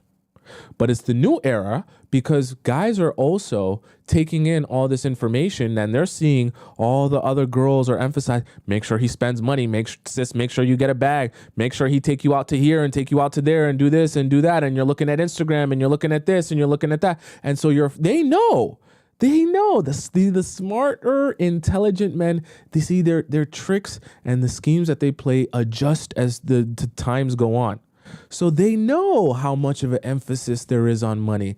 They understand that and they say, oh, so my focus shouldn't be on, being a better man or, trying to sell her a dream. My focus should just be on getting rich. Because if I'm a single man with just enough disposable income that I can spend $200 on a date, I'll just take girls out for $200 dates and I'll sleep with them on the first or second $200 date. Quick, easy, in a hurry, and I won't even have to do all the faking and faking my personality and all the extra emotional work required to sleep with her. I'll just spend the money because that's all she's thinking about is the money.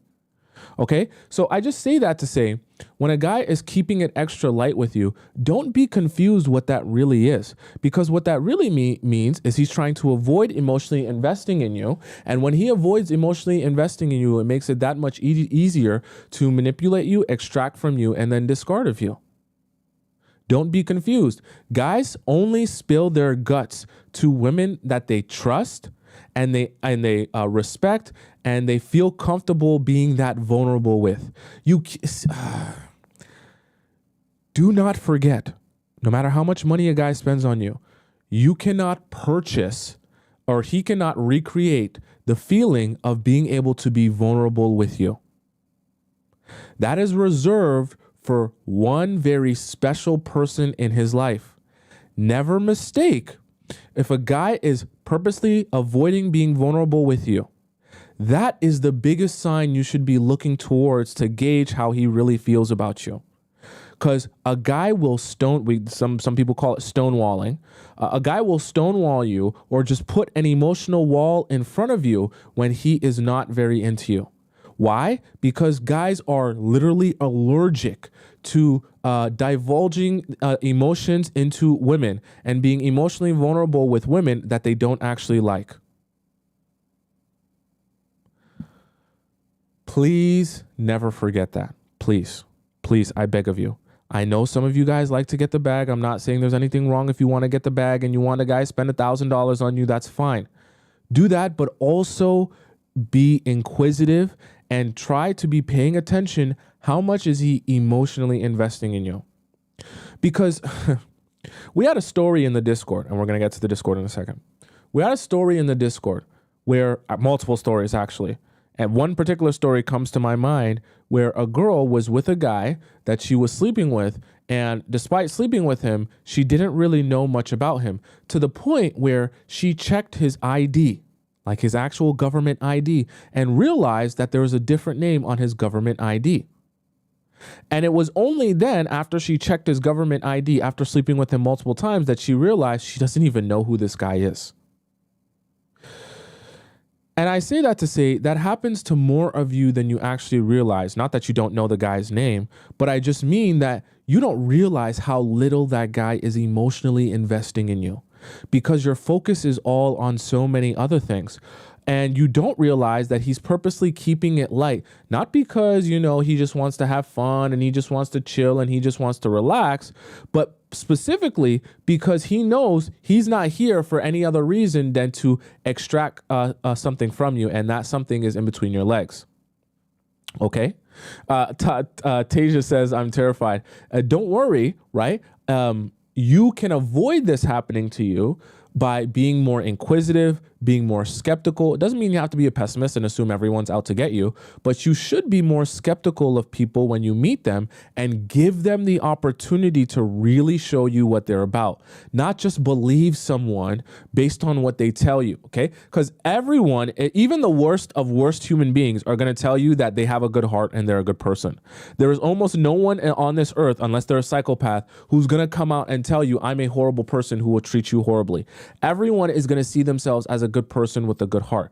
You have to be the one to be able to allow people to show you if they're really a good person and judge their character based on their actions and the consistency or lack thereof of those actions, okay? So be skeptical of what people will tell you and allow them to show you what they're really about in the process of getting to know them and meeting them and learning them in a relationship, okay? Right? The original says, I'm a pessimist for life. Sorry, Tommy, it's okay. At the very least, you won't get played if you're a pessimist. And it'll be harder for people to trick you into just believing whatever they want you to believe, at the very least, okay? Aset said, read through people's masks. I agree. Okay, so do you guys have any questions about the 7 we just discussed today? So number 1 was limbo. Number 2, separating. Number 3, his boys make moves. Number 4, isolation hangouts. Number 5, the boys are more fun. Number 6, random disappearances. And number 7, keeping it light. Okay, says when he opens up, this also is an indication that he wants to take your relationship to a new level, 100%. And that's what I want what I am trying to give you guys. And I know it's called the Players Club, but what I'm really trying to give you guys is like a sample of what it actually means to think and feel and approach a relationship like a man. That way, you can take all of that knowledge and information and you're able to actually decipher what it is that he's doing or not doing, saying or not saying. I'm essentially like all of the shows that we have. Every show that we have is a new piece of information meant to unlock your brain and give you like a piece of that code. Think of a man's mind like a piece of like computer code. And every time we have one of these episodes, I'm giving you another piece of that computer code. When you go out into your relationships and you start dating men, you start seeing them, and you're thinking back to all the pieces of code that I've given you, when he starts treating you a certain way or acting a certain way towards you, rather than you being in this confused state because you're a woman, so you can't necessarily properly interpret everything that he's doing and saying, you're able to take the information that we talk about in the Players Club, and then you're able to decipher that information and come to an accurate conclusion of what he's doing and saying based on what we've talked about and discussed, right? And so you won't be as confused and you'll know how to operate or counteract that in the situation. Okay, does that make sense, right? I want to acknowledge Electric Feel's $20 donation. Thank you so much, Electric Feel. Electric Feel says, thoughts on when he says, I love you, but I'm not in love with you. If a guy is telling you he loves you, but he's not in love with you, I think let me speak for myself because I don't want to go ahead and jump out on a limb and speak for every guy that's ever said that. But what it makes me feel like, and when I've said that before, is essentially I have love for you, right? You can have love for someone, but being in love with someone means I'm actively invested in the health of this relationship and making sure we get to our end goal, which is us being together forever. So essentially, when I say I'm in love with someone, that means right now, as it stands, I want to do everything in my power to make sure like we end up together and we die together and it's me and you forever type of thing. If I love you, but I'm not in love with you, if I'm saying that, then that is communicating I'm not in the state where I actively want to like be with you for the rest of my life, but I have love for you and, you know, I do care about your well-being. I just don't necessarily feel like it's my place or I have the desire to do everything in my power to be with you. I want your happiness, right? When I say I love you, but I'm not in love with you, I want your happiness to be with anyone or doing anything that makes you happy. When I say I'm in love with you, I want to do everything in my power to make sure we end up together in a happy life. Okay, so it's about me and you when I say I'm in love. It's about other people and just your general happiness if I say I have love for you. Okay, right? Does that make sense? By the way, guys, I don't want you guys to think that I think Shira or anyone is a bad person because you know, they focus more on the money aspect. Like I said, I think that there's always information and things you can gather that are positive from everyone's perspective. I only have one individual perspective, okay? But obviously I'm a guy, and while Shira's methods might work, and Shira's methods, there's a lot of other people that have those same methods. Shira's methods might work for some people in certain situations, and that might be her perspective, and it might work perfectly for them. But you also want to I also want to make you aware that there is another side to relationships than just a man spending money. Because even in what Shira teaches about a man spending money, what she's trying to do is give you guys a really clear understanding. She's trying to make it really obvious to you how to get a man invested in you, because the more a man invests in you, the harder it will be for him to walk away from you and treat you like garbage. So what she's trying to do is give you like a physical representation of a man spending more money means more investment. And she's trying to make it monetary. Making it monetary makes it physical, which makes it easier to calculate, right? That's essentially why that system works that way. However, what I talk to you guys about in the emotional investment, while it is very important, it is also harder to calculate because it's not physical. So it's harder to say how much emotional investment does this guy have in me. It's easier to say he spent $1,000 on me, or he spent $30,000 on me, or he used his last penny on me, right? Because you can actually physically calculate that and know if it's more or less. But I always want to advise you guys to not be so focused on that men can come into your life and actually manipulate you because you're so hyperfixated on that. Anytime you're living your life in one extreme or the other, it makes it easy for you to have blind spots, meaning that guys can come into your life who just have disposable income, spend a lot of money on you. You're listening to people talk about money so much that that's all you think about. And then when they utilize you, discard of you after spending money on you, you're wondering, wait, why did that guy take me out on a fancy date only to never speak to me again? When in reality, he knew that that's what you were looking for, and he knew that was the way to access you easily. So he just did that because he had disposable income. Okay, right? Does that make sense?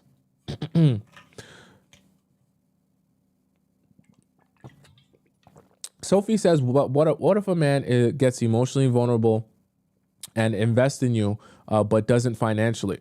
What does that mean? Well, that could mean several things, depending on where he is financially. And it also could depend on what you mean by financially invest.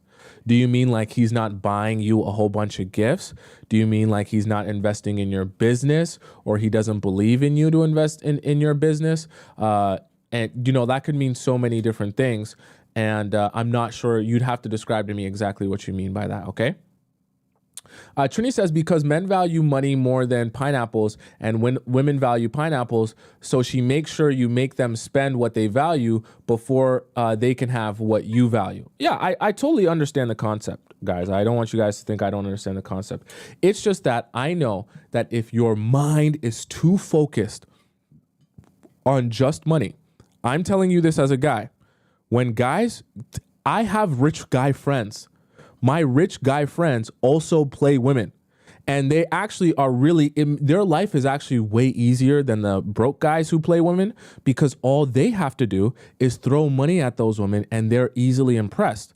And so a lot of the women in their life that they, spend their time around, all they do is take them out to a couple fancy dates, let them take Instagram pictures, look like an IG model out and about and things like that in fancy outfits. They sleep with those girls and then they go about their day. So it ends up being the same thing. It's just a different type of guy. So yeah, you might not get played by a broke guy, but you'll get played by the rich guys with disposable income if your whole focus is just on the money. Because the guys who are rich, and I'm telling you this as a man, the guys who are rich understand that there are a lot of girls who are so mesmerized by the money that they forget about everything else. Okay, lots of guys realize that, and that's especially why a lot of guys advise other guys to just get rich and you'll be able to do whatever you want, because they realize that getting rich and spending money on girls is the easiest way to mesmerize them, that they won't be realizing you have no real investment in them, and they'll be able to do whatever they want to you. Okay, and the reality of it is you're never going to, if you really want to attract a rich guy in terms of like him actually building with you and wanting to make you his wife, you have to understand there has to be a way you stand out in his mind versus all the other beautiful, amazing women who are willing to do anything for him as well because he has a lot of disposable income. So you have to be thinking to yourself, those men, those rich, powerful men, they do find women that they want to be with for the rest of their lives. So what makes those women stand out versus the other beautiful women?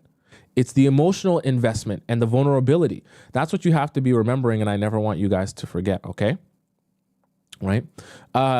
Hey, Doran says, how to get a man emotionally vulnerable with you. I actually have a whole show on that, but I can recreate that show for you guys if you guys really want that. I have a whole show on how to build a romantic connection.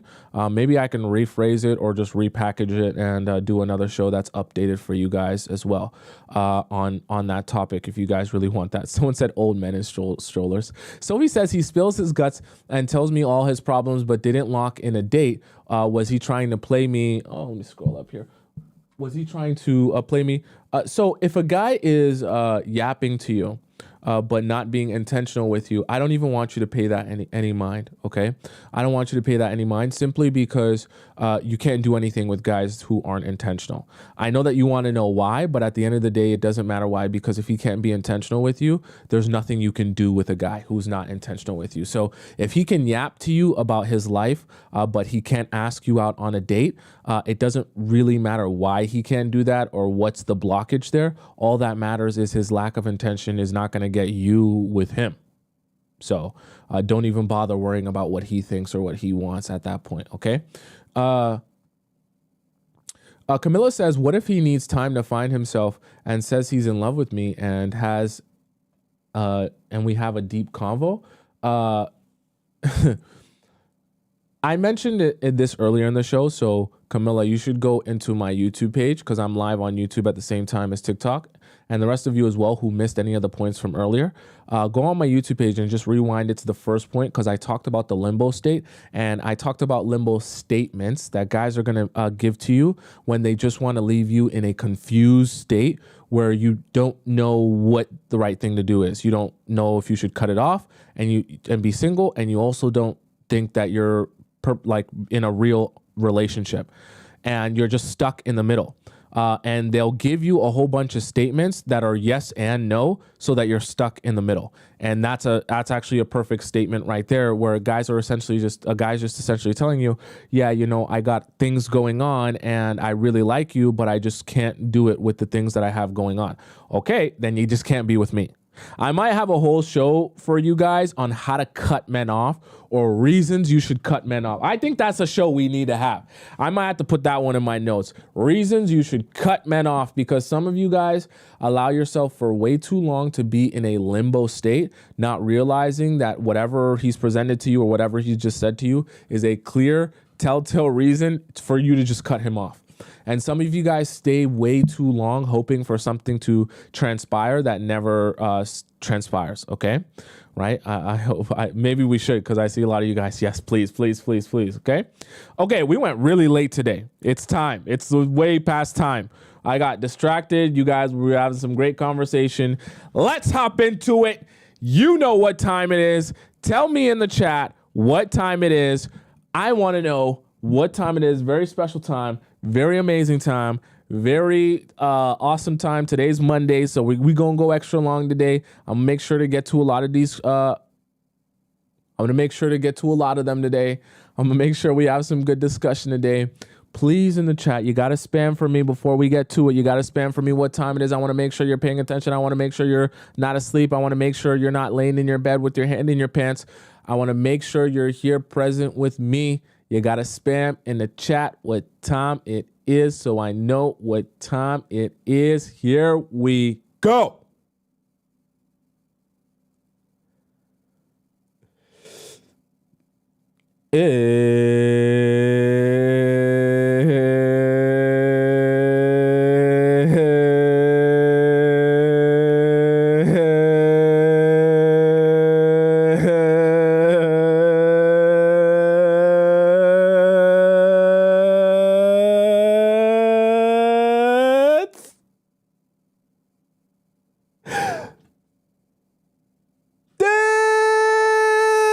Discord time.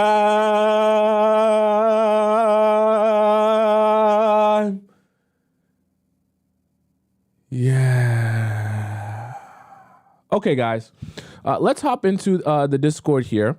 And for those of you who are confused and don't know what I'm referring to, the Discord is essentially where all the amazing members of the Players Club community get an opportunity to ask me questions of their relationship or their situationship, and I answer them live on the show. Now, there are a few ways that you can submit your question and have me answer them, and I'm going to go through them right now. So the first way is to submit your question into our free relationship advice forum here in our Discord, which is available in the link in my bio or the link in my pinned comment on my YouTube page.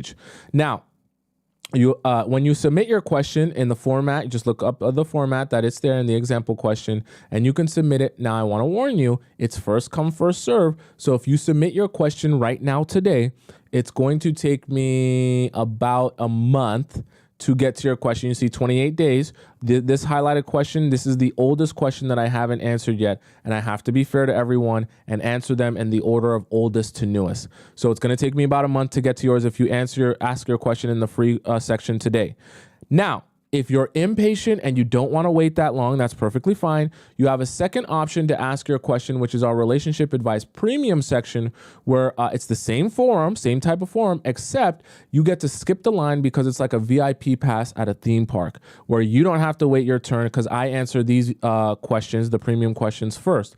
Now, all you have to do to access relationship advice premium is go into the link in my bio or the link in the description on YouTube, go to where it says, click that link, go to where it says relationship advice premium, you donate to the show.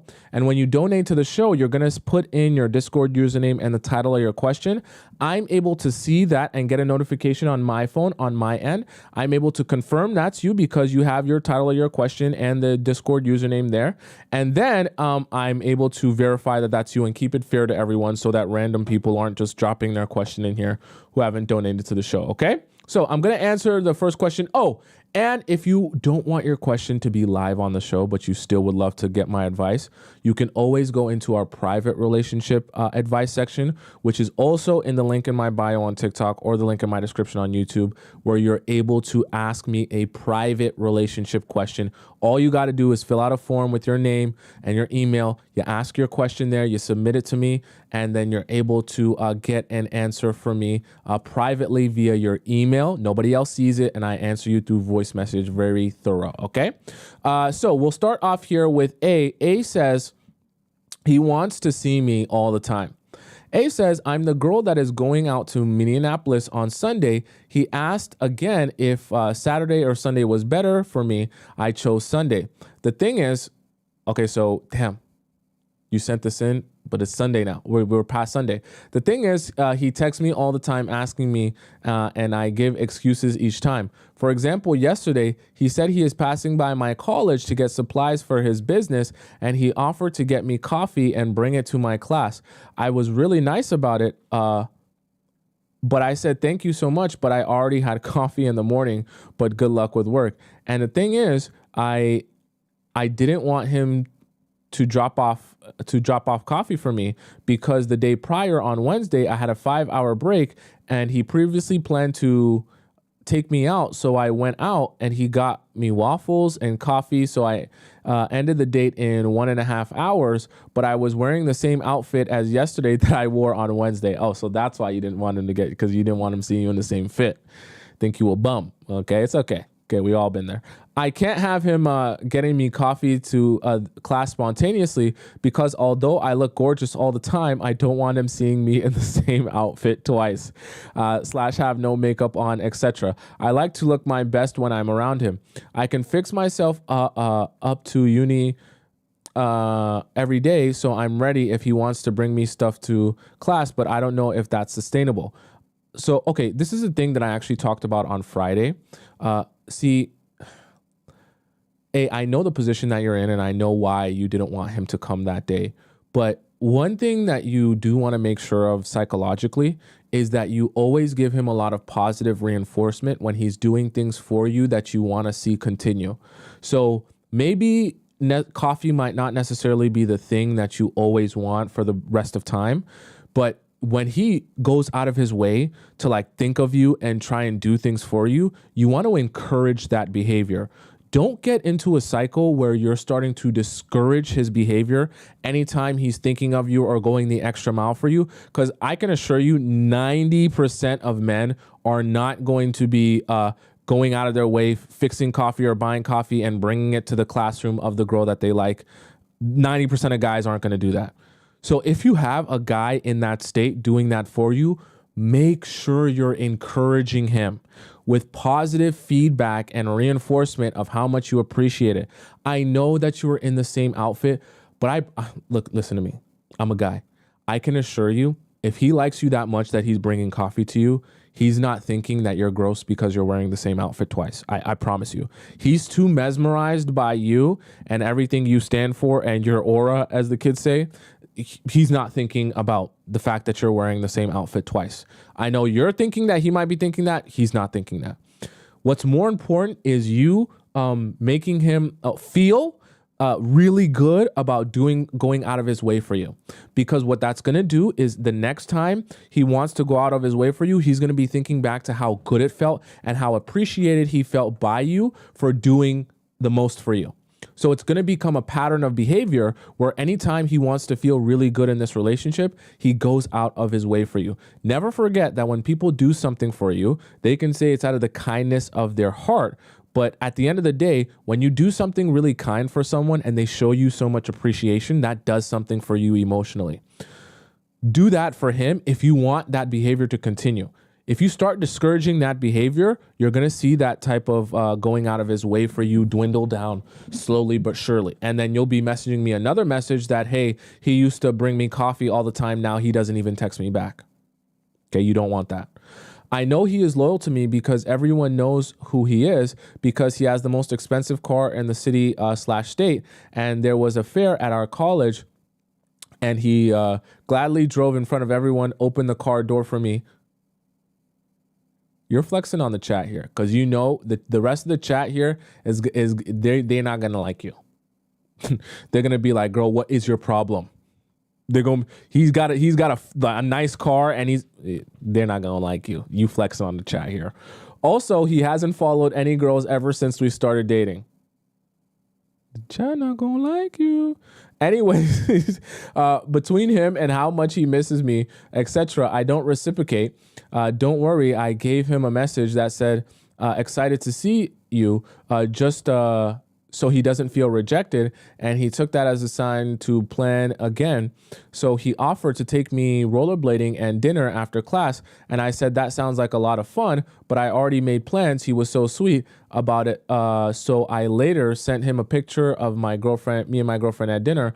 We were that we were at, and he always sends me pictures of what he's doing. He's so lol/cute. What was the question here? Oh, okay. I always send him pics of what I'm doing throughout the day. Today, he asked what I was doing after work, and I said the gym and watching a series. So he offered to pick me up and buy us ice cream. But we already have a long day planned for Sunday, so I want him to miss me a lot. So I lied and said, that sounds so nice, but I'm watching the series with my friends. He is so kind and understanding and sweet. Every time like he makes jokes about coming to steal me from my friends, then he says he's joking and asks what series I'm watching, etc. He never gets offended. He is very mature, but to be honest, I do want to see him every day as well. But I pace it. Obviously, what I'm doing is working well. I also don't like saying no to him because he's such a sweetheart, and I try to minimize texting, but if I don't reply in 5 to 6 hours, he double texts, and I really like him and feel bad for him a bit because it's like his whole world revolves around me. Okay, let's take a pause here.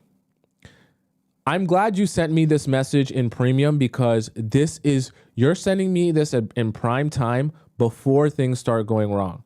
And the reason I say that is because I know you like him. He's got a nice car. He's really doing the most for you. This is all good. However, I can see that his anxiety is starting to give you a little bit of anxiety. Okay. Don't get worried that he's going to stop liking you because he's expressing a little bit of anxiety every now and again. You have to understand that when guys are chasing you, for him as well, it's going to be a little bit uncomfortable to be, putting in that much effort and pursuing, especially if he might not be used to that. And for a lot of guys, the more they like you, the more they pursue, and the more you just kind of let them pursue, and the more they do, the more they're invested in you, and then it's just kind of a snowball effect. But what I want you to understand is I know that you like him more and I know that you want to spend more time with him. But the thing about it is if you give him too much of what he wants, even though he's saying he wants that, what's going to happen is he's not going to have the same amount of room to pursue you as heavily. Okay? Anytime you begin to fill in the gaps of how much he wants to see you and spend time with you, all of that gets taken away from his desire for you. So as weird as it sounds, he can only desire you the most when he wants more of you the most. The more he gets satisfied with that, the less he says to himself, I want more of you. So what you're essentially trying to do is you're trying to continuously build that and build that and build that and build that and build that until he's saying, I need you to be my girlfriend because I want to have more access to you. I want to have more commitment from you and more commitment with you in our relationship. You just want it to continue building. Don't get nervous because he's starting to express anxiety. Also, another reason I said no is because I just started a carnivore diet and I don't want to eat ice cream or coffee. That's perfectly fine, okay? I feel like the next time he offers to get something to my class, I'll accept that. You should. Let him, when he goes the extra mile, encourage that behavior, right? You want to show him, if you want more access to me, take more steps forward. Do even more. In fact, do the most, right?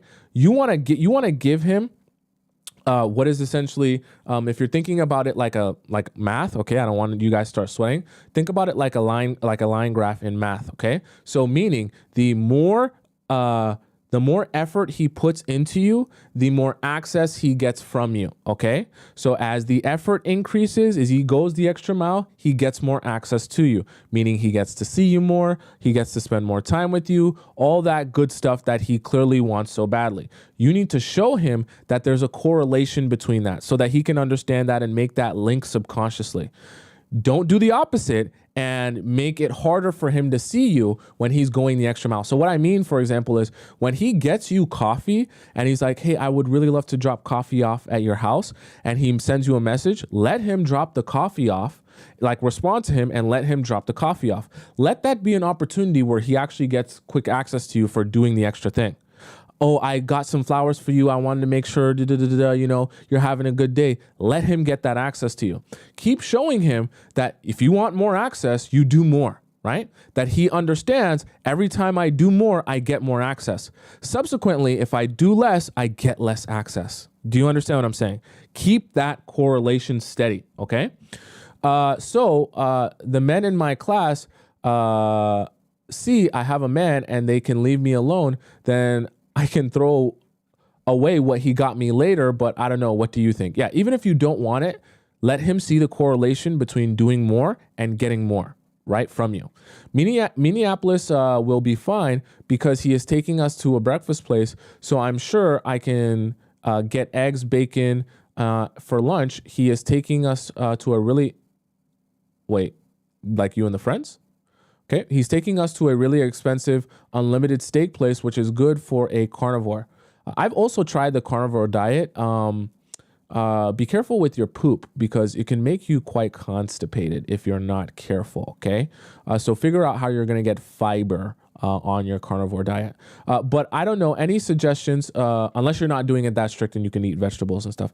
Any suggestions for keeping my text with him minimal and how I should handle him wanting to see me every day? Okay. So the wanting to see you every day thing should never happen. Okay.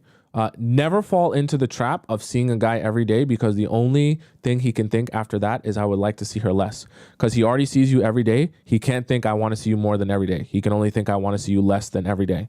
Don't do that, especially at the beginning when you're not living together. It's unnecessary to be that much in his life that heavy.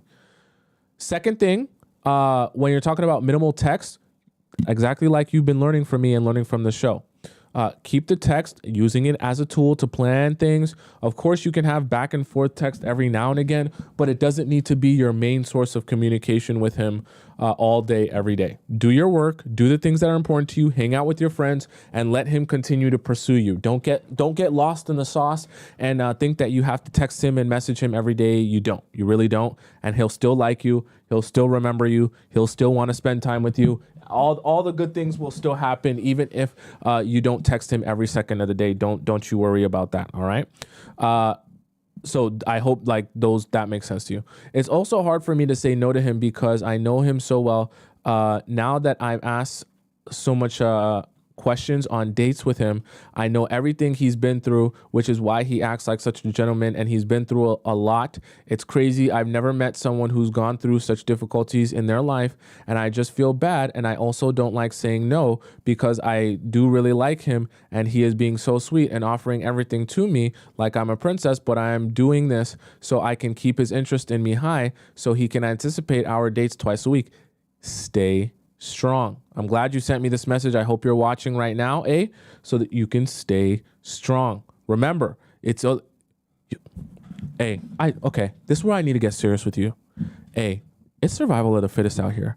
Do you understand how many women are watching him pick you up in his really nice car in the front of the classroom and wishing that they were you? And wishing that they could take your spot. Do you realize that there are women watching how much princess treatment you're receiving from this guy and thinking to themselves, "Oh, I want that man." They don't say I want a guy like that. They say I want that man. They want your man. They want to be in your shoes because they want to know how to get a rich, amazing, nice, genuine, sweet man to treat them like a princess. And you want to know what they're also thinking? What does she have that I don't? I would do anything for that man. I would slurp him 24/7. I'd go see him whenever he wanted me to see him. I would do anything for him. But those women don't realize that's precisely why he would never want them. And I need you to be aware of that. Exactly all the things that all the women who would want to be with a guy like that would do for him is actually precisely why he would never want to pursue those women. Because regardless of how rich and powerful and amazing and sweet he is, he wants to be able to pursue the woman that he wants. He doesn't want the woman that he wants to be handed to him on a silver platter. Never, ever, ever forget that. Never forget that. And the moment you start handing yourself to him on a silver platter and making him feel like he doesn't have to work for it, he will not work for it. And you will become like one of the many other girls who would bend over backwards and forwards to be able to get access to him and to be with him. As weird and as strange and as odd as it sounds, you need to be hyper aware when you're dealing with whether it be a really successful, powerful, rich man or all of the above. that the worst thing you can do is put yourself on a silver platter for him, because he will see you like all the other girls in his life. And you need to be hyper aware that when you're with a guy like that, you need to be treating him like he's so regular, it's painful. Like you're almost disinterested in him, because that's the only way. And I know it sounds horrible. I know it sounds like manipulation. It is, but it's just understanding how people perceive value and scarcity. Okay. And it's just something people can't control. The moment you start to make him feel like you're super available to him because you're willing to do anything for him, he will start seeing your value as lower. As you're not available to him, he has to do so much to get access to you. Regardless of him being rich and successful and having access to all this stuff, he'll still feel like you have so much value, he needs to do more for you. Okay? Just the way things work, okay? I am doing this so he never gets bored of me and always wants to see me more, but I feel like I'm being too strict and I can give my boy a little leeway. No leeway, no rope, no nothing. Give him nothing. He is doing everything you want. You guys get so nervous when you start. It makes me mad. You guys get real nervous when the advice that I give you all starts working too well. This is a prime example of one of those problems. When the advice I give you starts working too well, you guys get nervous and you start thinking, maybe I should be a little bit more. No. It's working well. Keep doing it. Don't change it up. Don't try to be nicer. Don't try to be more available. Keep doing exactly what you've been doing. The moment you switch it up, you're going to start seeing different results. Don't switch it up. It's been working for you. Okay. But any advice on how to feel less mean, if I can make any adjustments and allow him to see me more without affecting his very high interest in me. I have a lot of willpower, so I'll be fine. But when can I allow him to see me more than once or twice a week? Does him getting me food, drinks to class count? Okay.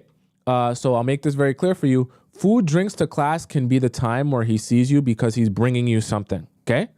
However, that doesn't mean I bring you something and then I see you later. No, you can bring me something. I'm already in class, so you can bring me something to my class, but I'm not going to be free later just because you bring me something to class, okay? So you need to draw that line there. Number two, no need to see him more than once or twice a week. Keep it that way. It's been working for you. Don't switch it up. There will come a certain point, he's seeing you, right? So it's not like he's not seeing you, and it's not like he doesn't think you're not interested. He's seeing you. It's just he would like to see you more. Keep him in that place. What's wrong with keeping him in a place where he for months and months and months, he wants to see you more? What's wrong with that? He'll continue to desire you and continue to want you and continue to pursue you because of that desire. What's actually genuinely wrong with that? Why? Think to yourself, why are you actually trying to ease his anxiety when he wants you this badly and he's going over the top to see you and be with you this badly? Why ease his anxiety? Okay, don't. Twice a week, max. That's it. Leave it there. We'll see how much he does for you when he's always wanting you 24/7. Okay, leave it there. Update after Minneapolis trip. I asked you, since he likes risking his life a lot, which means he loves a challenge, and also since I am not going to do anything more than make out with him, you gave me advice to tell him on the Minneapolis trip that the men I really respect, I don't want to be jumping into stuff, and I want to be sure I'm pacing myself and pacing the relationship, and that I enjoy kissing him, but I won't be doing anything more than that. I told him on our Minneapolis date, and he said he respects that, and I can take as long as I want to. Chat! We need to give a round of applause here. Textbook. Okay? That's textbook. And you see what response you get from men. Well, when they're actually invested in you and they actually want to build with you, okay? Now, I'm not talking about the men who are just trying to utilize you. But you see why I say, right? When you draw boundaries and you demand respect, the guys who really want to be with you, they happily accept respecting you. And in fact, they appreciate you for demanding that level of respect. Okay? I can assure you that response that he gave to you, what that really translates to is, thank you for saying that. I like you even more now that I see how much respect you have for yourself. And I take you even that much more seriously that I see how much respect you have for yourself. So you actually did something for him by doing that to him. Because now he's like, in his own mind, he's like, that girl is valuable. That girl is the one I want to build with. That girl is like someone I want to take seriously because look how seriously she takes herself and building a relationship. And I know it sounds really weird because you're thinking, Tomisin, why do we have to do all this to get a guy to like us? Why can't we just get guys to like us? I'm sorry. I don't make the rules, but I do know how the rules work. Okay? So you will get a lot from men when you approach them this particular way. Anyways, our Minneapolis trip was all day, and he was the perfect gentleman the whole time. I saw when people were frustrated with him because in the car ride, he was having problems with an employee in one of his businesses, but he handled that phone call where he was yelled at by his brother. He kept calm and just calmly told me he won't talk to him unless he lowers his voice. He immediately apologized for the interruption and went back to caressing my hand, hair, and leg during the car ride and talking to me. Even when I fell asleep and wake up, he was still caressing my hand. I asked more questions, and now I know everything about him from past relationships to mindsets, etc. I love what I'm seeing. He is a heaven sent. Perfect. Okay, this is the only thing I want to caution you with. I know that you're enjoying your time with him, but never assume that you know everything about someone. Not because he's hiding something or anything, but you need to understand that being in a relationship is an ongoing process of learning that human being. You can never fully know someone 100% because you are not them. So, of course, someone can express to you their emotions and their feelings and what they want and stuff, but you're never actually going to be them and live their life and be in their skin. So you don't actually know all 100% of them. The whole process of a relationship is to get as close to 100% as possible, but you're always learning someone, even the person you're in a romantic relationship with. Because even as time goes on, people change, they adjust, their desires change, what they want changes, their experiences change them, and all their perspective change. So you're continuously in an ongoing process of learning someone. Don't become complacent where you feel like you've learned everything that you need to know, because that's when you'll start missing things. Assume that there's always more to learn about the person that you're with, because there is always more to learn. Just keep that in mind. He was cheated on by his ex, who disliked the most about him that he was possessive, aka didn't like her going to clubs and getting drunk. I hate drinking and going to the clubs, which he says he loves. He also has never gotten drunk and always such a caring, loyal person. I don't drink either, so I like people that don't drink, like as romantic partners. She was always so clingy and would nag to see him every day, even though he was busy. So that's what you should not be doing. So perfect, clear to you what you shouldn't do. I knew every little detail he told me about himself was 100% true because I previously heard about him from other people and heard his stories about various things I asked him. And the stories always match up 100% with what he's saying. We are so similar, and a lot of synchronicities happen on the date, which he took as a sign that we were made for each other. He seemed so happy to be with me. He complimented me at least 10 times. When I wore my dinner dress, he was flabbergasted. Also, a kid asked him how he rizzed me up, and he was so happy and proud of pulling me. He gave advice to the kid. I also got compliments on my dress from random people, and he said, "See, everyone else thinks you look gorgeous as well. You look so cute in that dress, etc." He said after his last relationship, he took a 2 years break from dating until he met me, and I changed his mind. The only thing is he wants to see me every day, and he finds very clever ways. Like now, he knows I go to the gym at my college. He doesn't go to college, so he has to pay a lot, but he doesn't care. He wants to do the gym with me in the morning and re-rack my weights for me, etc. Also, this is so funny. Also, I don't have a dining center plan, so he wants to take us out to my college's dining center, which is very costly since neither of us have a dining plan, and he wants to cook me food there after the gym. This is hilarious. I laughed and told him I knew he was trying to see me more than twice a week, and he told me I'm smart, and he admitted he was, and that he would do anything to see me more. I told him I can add the gym date once a week, but I can't see him more than 3 times a week because I'm busy. He said nothing is impossible and that he will reach the goal one day. I told him good luck with that. But anyways, overall, everything from the gym to him cooking for me and the dinner would take like 2 hours or less. I might let him do it once a week so he can see me 3 times, aka my Wednesday break, or our usual Saturday or Sunday date. And then I can choose one day for the gym and cooking. What do you think? I think that's perfect. Let him cook for you one day. You got one gym date, and then you got, like your usual kind of hangout. So it averages around to like 3 times a week. I think that's perfect. And you see how you got him in a position. He's chasing you around here. Okay, perfect. You're not doing anything. You're not giving him anything. If he wants to continue chasing you around forever, he can continue chasing you around, going to the gym with you, buying you your meal plan and all that good stuff. Okay, perfectly fine. You're not giving him anything, so it doesn't hurt you to receive that. Okay, don't get so worried. Some people were saying love bombing. At the end of the day, you have to understand when you're not giving him anything, it doesn't affect you to just receive. Okay, so don't get so nervous that, oh my God, he's doing so much for me that something's wrong here. Just continue to receive. You don't need to sleep with him. You don't need to sleep with him or do anything for him. Let him continue to chase you and pursue you like he's been chasing you and pursuing you. Okay, if he really likes you that much that he wants to see you every day, you're not going to see him every day, but you're going to allow him to continue to be in that desire. And because of that desire, he's going to do more for you. Just keep it there. This Wednesday break, he is a surprise date for me. Also, our next Saturday date, he wanted to take me to dinner and Halloween fair with roller coasters, etc. at night and sleep at a hotel because home is 3.5 hours away and the fair is at night. And he said that if I don't feel comfortable, I can bring friends.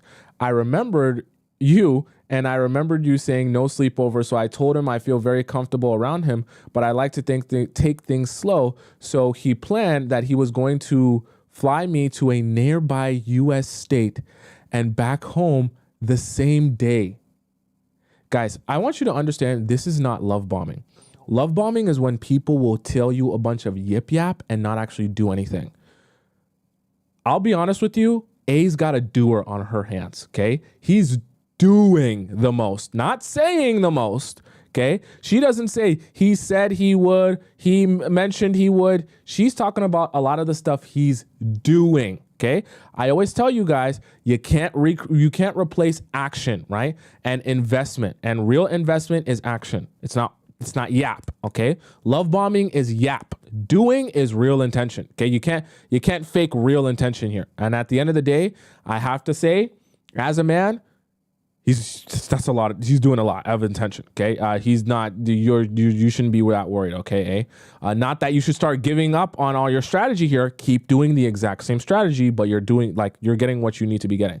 When can I accept the dates with the sleepovers? Because he seemed like he was so excited to take me on the Halloween thing as well. Any tips on how to pace when he seems so eager to see me all the time? He says he loves my personality, how funny I am, how gorgeous I am, how we both speak Arabic, how we always have so much fun on dates, and how I accept fun dates like roller coasters along with fancy dinners, and just don't reject fun plans to only go out to dinners.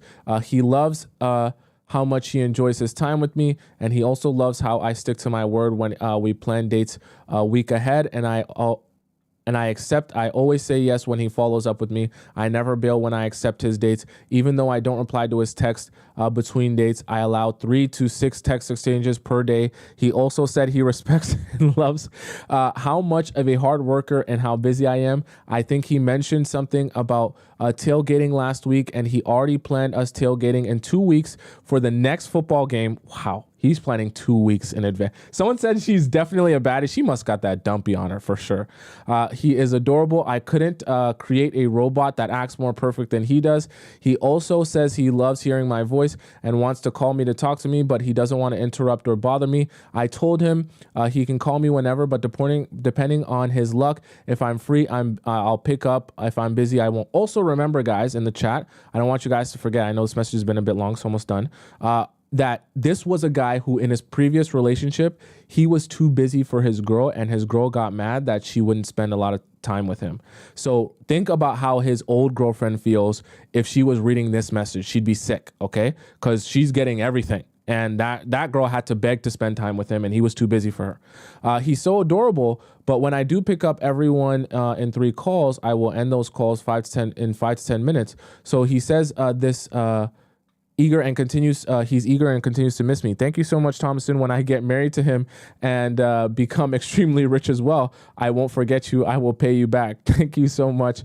I've never been happier with a man, and I've never liked a man even close to how much I like him before. But also he bought me extra Wagyu steak. Wow, to your house, and dessert that I accidentally forgot in his car. And right now he is offering to drop it off at my college because when he texted me that I forgot them, so I wanted to eat breakfast, but it's fine. Now he wants to get them for me. I'm craving Wagyu steak right now. So do I say sure? Also, any advice to how to pace in general? This is an update. I'm just going to skim through this update here because of classes. He wanted to get you food. I just want to make sure like what the question is here. He got me steaks and extra dessert, all of them. Anyways, how long should I talk to him when he FaceTimes me? Like 5 minutes. Gotta go study. I would advise for you, let me finish this off and then I'll answer that question. Also, I remembered flying to another state back in the day. He planned for a week for this week of driving school, driving. Do I just say as long as they stay? Also, any trips? He's so smart to fit himself into my free time. Difficult to say no. Also, at what point can I allow him to see me more? What point of sleeping over? So far, we dated for 4 months. Okay. So I'll answer this part first. I kind of answered your questions as they were going along. This one here, when it comes to FaceTiming, this is what I'll say. Just keep them to a minimum. Okay. I just don't think for the pace that he's seeing you, it's necessary to FaceTime a whole bunch. He'll see you in person anyways. You don't need to keep a whole conversation. Remember, the more you talk about over the phone, the less there is to talk about in person. Just save it, okay? No, like if he asks you to talk FaceTime when he's studying and all this other stuff, just say no. Just say you're busy, you're doing something. Let him save all his excitement for when he sees you. As it relates to these dates, all the dates that he's planning with you, he can plan those dates. I would love for you to keep the sleepovers to a minimum, honestly. I don't know how far you are yet in this relationship. I think you said it in your very first message. But let's just keep this going for a while, okay? Let's keep this pattern of dynamic in your relationship going for about 4 months, 5 months. Let's make him aware that he'll spend time with you, but it's not going to come easy to him. And let's keep that going. We don't need to change anything up.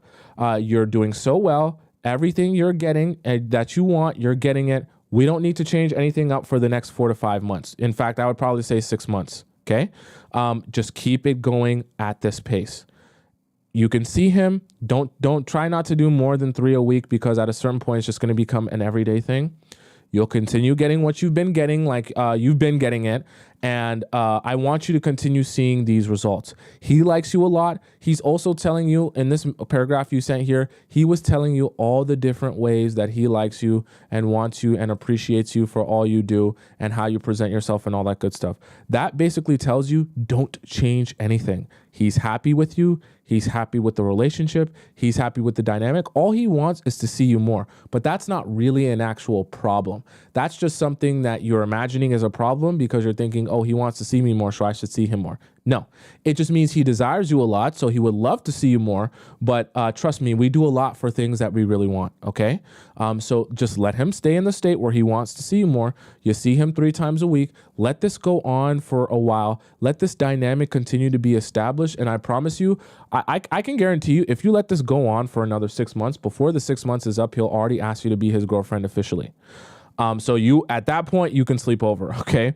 And to be honest with you, at the rate that this is going and how badly he wants this to be with you, it won't be long before he asks you to be his girlfriend officially, at which point you're perfectly fine with sleeping over at his place. So honestly, if you want, and I know that this is going to sound like strange, if you want, I actually think if you just want to make it an easy rule for yourself, Sleep over once you're officially his girlfriend. Because at the point that he is now in the level of investment he's put into you so far, I just don't foresee him pulling back his investment because you're not willing to sleep over. I feel like as much as he enjoys spending his time with you now and being around you now, if you say you're not going to sleep over and you're only willing to do that once you're his girlfriend, I just don't think that that's something he's going to be batting an eye at, right? He's not going to be fazed by, especially because the first time you brought it up, he mentioned flying you there and back the same day. If he really wants to do that, let him. Let him. Because when he does do that, every time he thinks of you, he'll be thinking of how much he's invested in you, not just financially, but like how much he goes through to see you. And that will also remind him how much he likes you. It's weird, but it's like a self-fulfilling prophecy. Keep doing what you're doing, 4-5 months at the very least. Keep doing what you're doing. Before that time even comes, I guarantee you he'll ask you to be his girlfriend, and you can do more sleeping over and seeing him a little bit more, okay? Not every day. We don't want to do every day until you guys are like married, okay? Keep it for him to be wanting just a little bit more, okay? I hope that makes sense to you. Now, let's go on to Monica's question here, okay? Monica says, how to improve connection. Monica says, hello, thank you for your advice in advance. I like a guy, but I have a communication problem with him. He is more reserved and barely asks questions or initiates topics, although he is very smart. So the onus is on me. I thought she was trying to say anus. So the onus is on me to lead the conversation, and I don't like this dynamic. I don't want to lead or guide our relationship. Does this mean we are incompatible? How can I force him to talk more instead of being in listening mode? Okay. So you're saying that he is more reserved and barely asks you questions or initiates topics, okay? Here's the thing, though. In the beginning, it is good to get a guy to yap, okay? So even though it's unfortunate that he doesn't ask you a lot of questions, you can still learn a lot about him by asking him a lot of questions. And as long as he can talk and be open, that's still good for you. Now, after you get a lot of answers from him, you then have to decide if you find that he's just not interesting or mentally stimulating for you enough, then it doesn't become your responsibility to make him stimulating, okay? But you do have to understand asking questions and being able to get someone talking is a skill, okay? And just like any other skill, there's an art to it, and there's a technique to it, and you can get better at it, at getting someone to talk. Now, I know you said you don't want to have to guide the relationship, and you don't want to have to be the one running it, but you can use it at the beginning as an opportunity to learn a lot. And then after you learn a lot of information about him, because you're guiding the relationship and you're guiding the conversation, after you learn a lot, you can then use that information to say, do I like you enough to be with you or not? And if the answer to your question is no, then just don't talk to him anymore. You understand? Don't get so bent out of shape that the guy that you're talking to lets you kind of guide the conversation, because then you can guide it to extracting a lot of good information. And information will always win, like I always say. Then after you extract a lot of good information, if you still don't find him very interesting or stimulating, you can just say, I don't like you and I don't want to be with you, right? It's not that, don't think of it as that big a deal when you're getting information out of him. That's always going to be a good thing. It makes it easier to make decisions. If the stuff he tells you, or just in the way he talks, or the way your dynamic is something that you don't like you're saying, I don't like this dynamic, then you have free will, right? Like, you don't have to be with that guy. Right? You like him, but liking him is not supposed to override if you don't like the dynamic. What you're looking for is not to be with someone specific. You're looking for a situation, and the person you're going to end up with is going to fit the mold of the situation you're looking for. You're not fixated on it being one individual person. Okay, Monica, I hope that makes sense. Right? Next we have here Lida. Lida says, please help me ASAP. Okay. So Lida says, Tommy, you have to answer me ASAP. Please stop everything you're doing right now. I hope you're in the chat here. Without checking my bank account, I donated this money. Even if I I would go begging on the streets for one day just to hear your answer. Okay, I love it. You remember the guy that I told you about, the one I got to know for 2 months a few months ago, who messed up after I told him that I'm a virgin. With messed up, I actually mean staying a bit away from me for 3 days. I told you that he sometimes still pops up into my life and never has fully removed me because he still likes me. To be honest, even if I dated other guys, I still couldn't really get out of the mind couldn't get him out of my mind. Sorry, because his behavior was confusing and we didn't communicate about everything in the end. I just cut him off until today. I still react in a cold way when he reacts to my stories or something. I still am very consistent about not changing my morals and standards, as you shouldn't. Still didn't have pineapples with someone. Now, he texted me yesterday and there is a light festival in a museum and he asked if I want to go with him to the place. I didn't reply until now. Is this an act of realization you talked about today? Should I communicate with him about the past, that it hurts me, that I still won't do anything with him until he shows me that he's serious? What should I answer and do when we meet up? How should I behave? Please tell me, I need you right now. I'm just confused because he actually knows what kind of person I am, that I give a lot of value on being serious and getting physical, a lot of value on being serious and getting physical together. Him being upset about this in the past and now wanting to meet me, although I am this way, wonders me. Okay, so Lida, you have a couple choices to make here, and here's the thing: if he's gonna ask you to go out to a light museum, that is effort, and that is a nice, public place. If he's gonna plan that, you can do that. And go to that. There's nothing wrong with that. And you can go to that and just be inquisitive and question. You don't have to question him like an interview. What are you here for? What are your intentions? But just start asking him questions about his thought process and where he's at in his life. And you don't have to say things like, "What are you looking for?" Just say things like, "Where are you at? Like, what have you been up to?" See if anything has transpired. Because sometimes when guys come to that realization or revelation, there's some sort of specific moment or thing that happened to them that made them realize like this is what they want, and see if you can get that out of him. Because a lot of times, usually there is a situation like that, and guys will share that with you if you dig enough. Okay. Now, secondly, I want you to also approach this with caution and understanding that, you've kind of been through a situation similar to this with this guy before. Not saying that people aren't capable of changing, but you can give him an opportunity to show you that he's ready to approach this seriously, but really be gauging what he's on and the type of energy he's on and what he's trying to do here on that date. Okay. Ask a lot of questions. You see, the same way you come to me and you ask a lot of questions, ask him a lot of questions. Be very inquisitive. Now, I want your questions to not be so focused on what do you want out of a relationship. Have your questions to be focused more on what do you want out of life. See if he has direction in his life on what he wants and what he's shooting for. It'll give you a very good idea if he's starting to have direction in his relationships, because you can't have one without the other.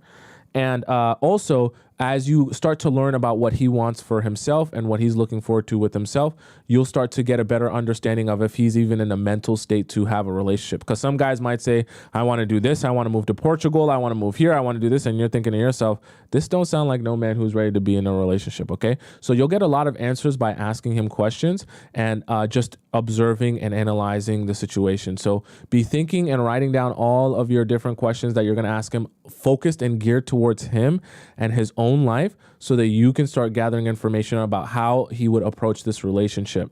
And if he's had any realizations or revelations about what he might want differently, or how he might want to approach this version or timeline in your relationship, or seeing you differently. Okay. Because I'll be honest with you, some guys do come to realizations and they want to make a change and they actually want to approach it the right way. That's not a crime. Okay. Just be making sure that when you go out on this date, don't get ahead of yourself. And just because he starts telling you what you want to hear or what sounds good, that you think, oh, okay, so now you're what I'm looking for and I'm going to jump in bed with you. You're a virgin anyways. You're probably not going to do that. But just don't having that mindset where if he tells me exactly what I want to hear the first time, then then that means it's all green lights and it's all good and I don't have to worry about anything else anymore. It's an ongoing process of continuing to learn him over and over again, not just the one day and the one date, okay? So pace yourself in that, okay? All right, guys. That was the show today. I know I did only 3 questions today, but one of them was really long. Don't worry. I have lots of time to answer lots more questions. For those of you who want to submit your question and you want to skip the line, you don't want to wait for me to answer your question, make sure you submit your question to the Relationship Advice Premium section. Do that by going into the link in the description on my TikTok or the link in my bio on YouTube.